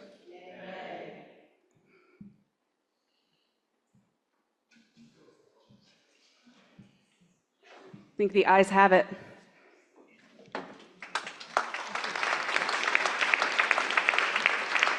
Thank you. I would like to commend the sections for their work, and I would also like to commend the House for your interaction and your engagement and your embracing the process. Thank you very much. Are you ready? Next, I have the report and recommendations of the New York City Bar Association with regard to the hotline immunity proposal. I have Aegis Frumento here to present. Thank you very much. Good afternoon. Oh, this is going to be so anticlimactic. I am a delegate from the New York City Bar Association. I am also a member of the City Bar's Professional Ethics Committee. One of the roles of the Ethics Committee of the City Bar is to provide an ethics hotline for members of the bar to call in with any questions they might have concerning their ethical obligations. The City Bar is not the only bar that provides an ethics hotline. The New York County Lawyers Association also does, as does the Nassau County Bar Association, the Onondaga County Bar Association, and the Women's Bar Association. We are regularly asked by persons who call whether our calls are confidential. And the proper answer to that is yes, but. The yes is that they are confidential because we as a bar association have agreed to keep them confidential. The but is that they are not privileged. There is no statutory protection against disclosure of those conversations in response to a subpoena or any other judicial process. This is unusual in the sense that the provision of ethics hotlines is one of three services that bar associations typically provide to the public and to members of the bar. The other two being the attorney referral services and the attorney assistance services. The referral services, as you know, members of the public can call a bar association with present a set of facts and essentially ask the question whether they need a lawyer, and the bar association would generally refer them to a lawyer. The lawyer assistance programs are available to attorneys who need help because of addiction problems or mental health concerns, And once again, the Bar Association will make referrals to appropriate professional services. Those two services are protected. Judiciary Law Section 498 and Judiciary Law Section 499 provide that those conversations are entitled to evidentiary privilege as if they were attorney-client conversations, even though they are not subject, they're not part of an attorney-client relationship. Legal ethics hotlines do not have the same sort of protection, statutory protection. So the proposal made by the city bar and by its ethics committee in particular is to propose and shepherd through the legislature an amendment to the judiciary law that would provide for ethics hotlines the same kind of protection that is already afforded to the attorney referral services and to the attorney assistance services. The proposed legislation is modeled on Judiciary Law Section 499, has two subsections, operative subsections. Subsection 1 provides that conversations had between a lawyer and an ethics hotline sponsored by a bar association will have the same evidentiary privileges as an attorney-client communication, even though no attorney-client relationship is formed. And this is identical really to Judiciary Law 499. The second operative section would provide a qualified immunity to those of us who dare to answer those questions, essentially making us immune from civil liability for whatever answers we provide unless there is clear and convincing evidence of bad faith in our provision of those responses. As I said, the city bar is taking the laboring oar in terms of sponsoring the legislation and pursuing it through the legislature. We would like the support of the State Bar Association in that effort. We already have the support of the New York County Lawyers Association officially. We have the support of COSAC, and I don't know what form that support takes, but we have been informed by COSAC that they also support this measure. And so we're asking for this House to lend its support to this effort. And with that, I move the following resolution. Be it resolved that to strengthen and support the important service of bar associations in our state in providing ethics hotlines and other ethics advice to particular members of the bar, the House of Delegates approves and recommends that the legislature pass a bill proposed by the New York City Bar Association to ensure that the confidentiality of communications between a lawyer and a legal ethics guidance program sponsored by a bar association are legally protected and to provide qualified immunity for the bar association members providing this voluntary advice. Thank you. I have a second. Thank you. Thank you. Any comments? Just very quick. Ron Minkoff, New York County Lawyers Association, this time speaking in my official capacity. The New York County Lawyers Association's board voted in support of this resolution. And I just want to underscore how important it is to have this kind of immunity, because as Mr. Frumento said, it really is daring to answer these questions. You have no idea who these people are. You have no idea what the real context is. You have no idea what their agenda is. And, when I was young and innocent and doing these hotline calls, I thought, oh, I'll give them, an answer, nice. But as the years passed and I did more and more of it, I realized that people were trying to weaponize the program by having us give advice that's based on very incomplete information often. So it's very important that the lawyers be protected who are doing this voluntary work. I'm not saying that every caller is a problem, far from it. There's a lot of legitimate ones, but not all. And so it's very important for this association to stand up for the lawyers who are on the front lines, dealing with people with ethics problems, usually sometimes like walking out of a courtroom and asking a question as to what they should do, it's very important that the lawyers be protected because we don't know all the facts. Thanks. And thanks to the City Bar for doing this. Thank you for your comments.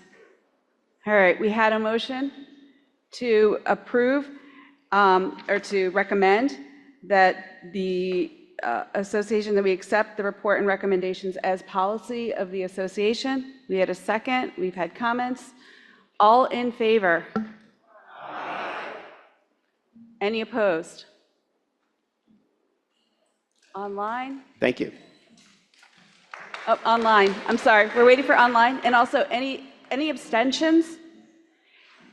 If you have abstained from any of these votes today, please let Melissa O'Clair know so that she can note it for the minutes. All right. The motion passes. Thank you. Thank you for your work.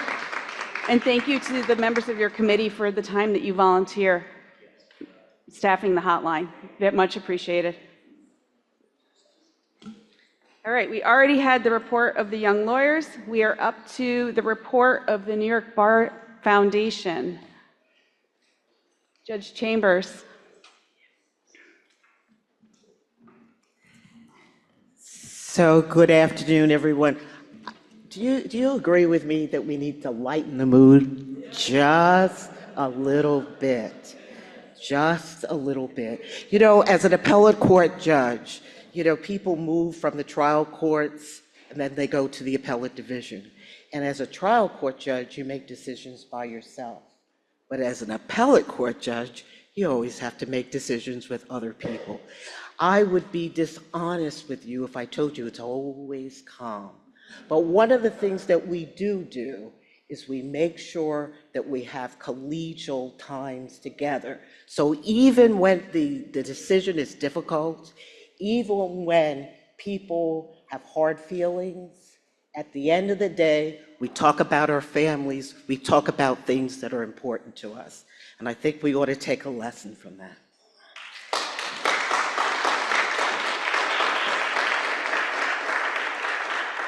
So good afternoon, everyone. Thank you, Madam Chair, for your leadership, and congratulations, President Graves, on your first meeting as the 129th President of the Association. I look forward to working closely with both of you.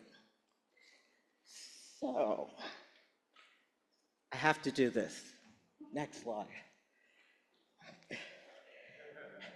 I want to take a moment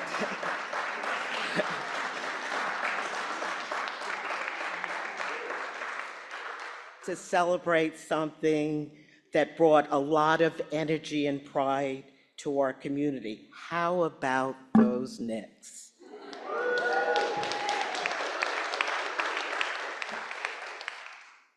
We are especially proud to recognize Jalen Brinson, who was honored with our Philanthropy in Action Award at the Foundation's 75th Anniversary Gala this past November. His leadership on and off the court reflects the values we strive to uphold: commitment, integrity, and a deep sense of responsibility to others. His example reminds us that impact extends far beyond any single arena. The theme for this year for the Foundation is "The Promise of Justice Requires Us," and it reflects a simple truth. The rule of law cannot be sustained by principle alone. It depends on strong institutions, lawyers committed to service, and the meaningful access to a legal system for people confronting serious legal problems. The Foundation helps meet that responsibility by directing resources where they can make a practical difference. Across New York, our support helps families facing evictions, survivors of domestic violence, veterans seeking benefits, immigrants navigating complex legal systems, and organizations working to ensure that justice is not determined by income or geography. At the same time, we are strengthening the foundation itself so that it can carry out this work more effectively. We are modernizing our website and grant-making process, digitizing decades of records, and expanding board governance and training. These improvements are not ends in themselves. They ensure the foundation remains a strong, transparent, and effective institution, capable of advancing the rule of law and responding to the legal needs of communities across our state. Renewed energy. Let me stop here.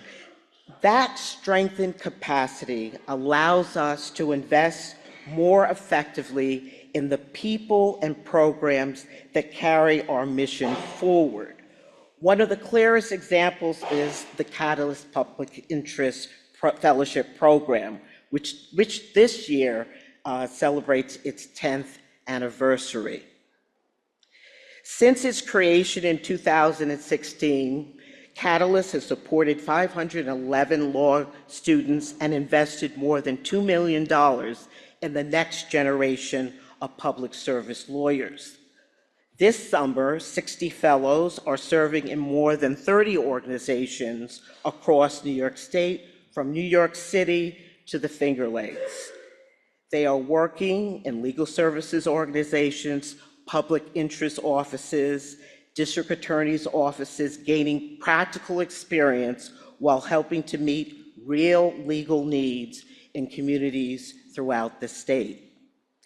Each fellow receives a $5,000 stipend. That support matters because it allows students who might otherwise be unable to accept an unpaid interest position to choose service. For many, the fellowship also shapes the direction of their careers. Rachel Fair, for example, now a staff attorney in the Criminal Defense Unit of the Legal Aid Bureau of Buffalo, has described Catalyst as a game changer. Her fellowship experience confirmed her commitment to public interest law and helped lead her career to a career as a public defender. Catalyst does more than support a summer placement. It expands the capacity of legal organizations, removes financial barriers to public service, and helps develop lawyers who will advance the rule of law. This photograph captures a defining moment for the Catalyst Fellowship Program. Our fellows are gathered at the New York Court of Appeals with Chief Judge Rowan D. Wilson and his colleagues on the bench. Throughout the day, the judges spoke about paths that led them to careers in the law and shared guidance with our fellows, a reflection of the promise of justice these law students carry forward. Our work also includes recognizing and bringing together leaders who embody these same values. That was the purpose of the Foundation's Leadership Laureate reception in Rochester on June 18th. We were very grateful to Bond, Schoeneck, and King for hosting, and to Foundation Board member Kim Wolf-Price, and to everyone who joined us in support of the Foundation's work in Western New York. The evening gave us an opportunity to recognize 3 leaders whose careers reflect a sustained commitment to justice and public service. We presented the Foundation's President's Award to Carlo Colombo and David Shraver, and the Force for Justice Award to Chief Judge Elizabeth Wolford. The evening also recognized 6 of the Foundation's grantees across Western New York, including Just Cause, Law New York, and the Legal Aid Society of Rochester. Through their work, Foundation funding helps individuals and families facing housing instability, family crisis, and barriers to essential services, translating our support into meaningful access to justice in local communities. The reception, as I said before, was part of the Foundation's statewide Leadership Laureate Series, which recognizes distinguished legal professionals while bringing greater attention to the organizations and programs that carry our mission forward across New York.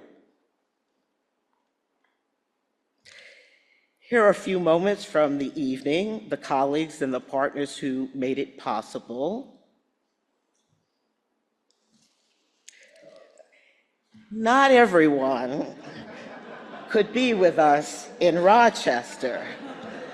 Past State Bar President Andrew Brown, a favorite son of Rochester, headed downstate for the Knicks championship parade. We don't blame him. All roads lead to Jalen. That same commitment to service was evident at the annual meeting of the Fellows in April. Under the leadership of Fellowship Chairs James Barn and Vice Chairs Donald Dorr and Lauren Wackler, the meeting highlighted the essential role the Fellows play in sustaining the Foundation's grant-making process across New York. The Fellows, as you know, are distinguished members of the bar, like yourselves, and many of you are Fellows, whose annual support helps fund roughly about 100 grants across the state each year. We also conducted the regular business of the meeting and honored longtime Grants Chair and Assistant Secretary Lucia Wissenden with the President's Award.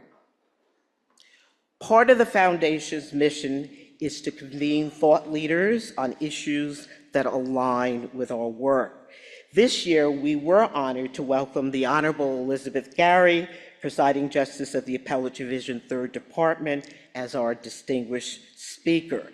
Justice Gary spoke about her Rural Pathways program, which encourages law students to serve in underserved rural regions of New York. If you recall last night, Chief Administrative Joe Zayas also spoke about that program. As PJ Gary said, for our interns to picture themselves returning to our state's beautiful rural regions, they have to see themselves living there, making friends, finding mentors, and experiencing the benefits of rural life. The work that I've described this afternoon is exactly what will come together to celebrate this fall. Now, I can't promise you Jalen. You never know. But on Monday, November 30th, the gala community will come roaring back together for the Promise of Justice cocktail reception at Fordham Law, and you all need to be there. You have cards at your places. Great people, great purpose, great fun. We'll toast our leaders, show you what support makes possible, and build real momentum for what's ahead. So save the date and come and celebrate with us. Thank you for your partnership and support. So that's the Foundation in action, defending the rule of law, expanding access to justice, investing in law students who will carry the promise forward. The promise of justice requires us, and together we are answering the call. I wish you all a wonderful summer, a collegial summer, and I thank you all for your partnership and support.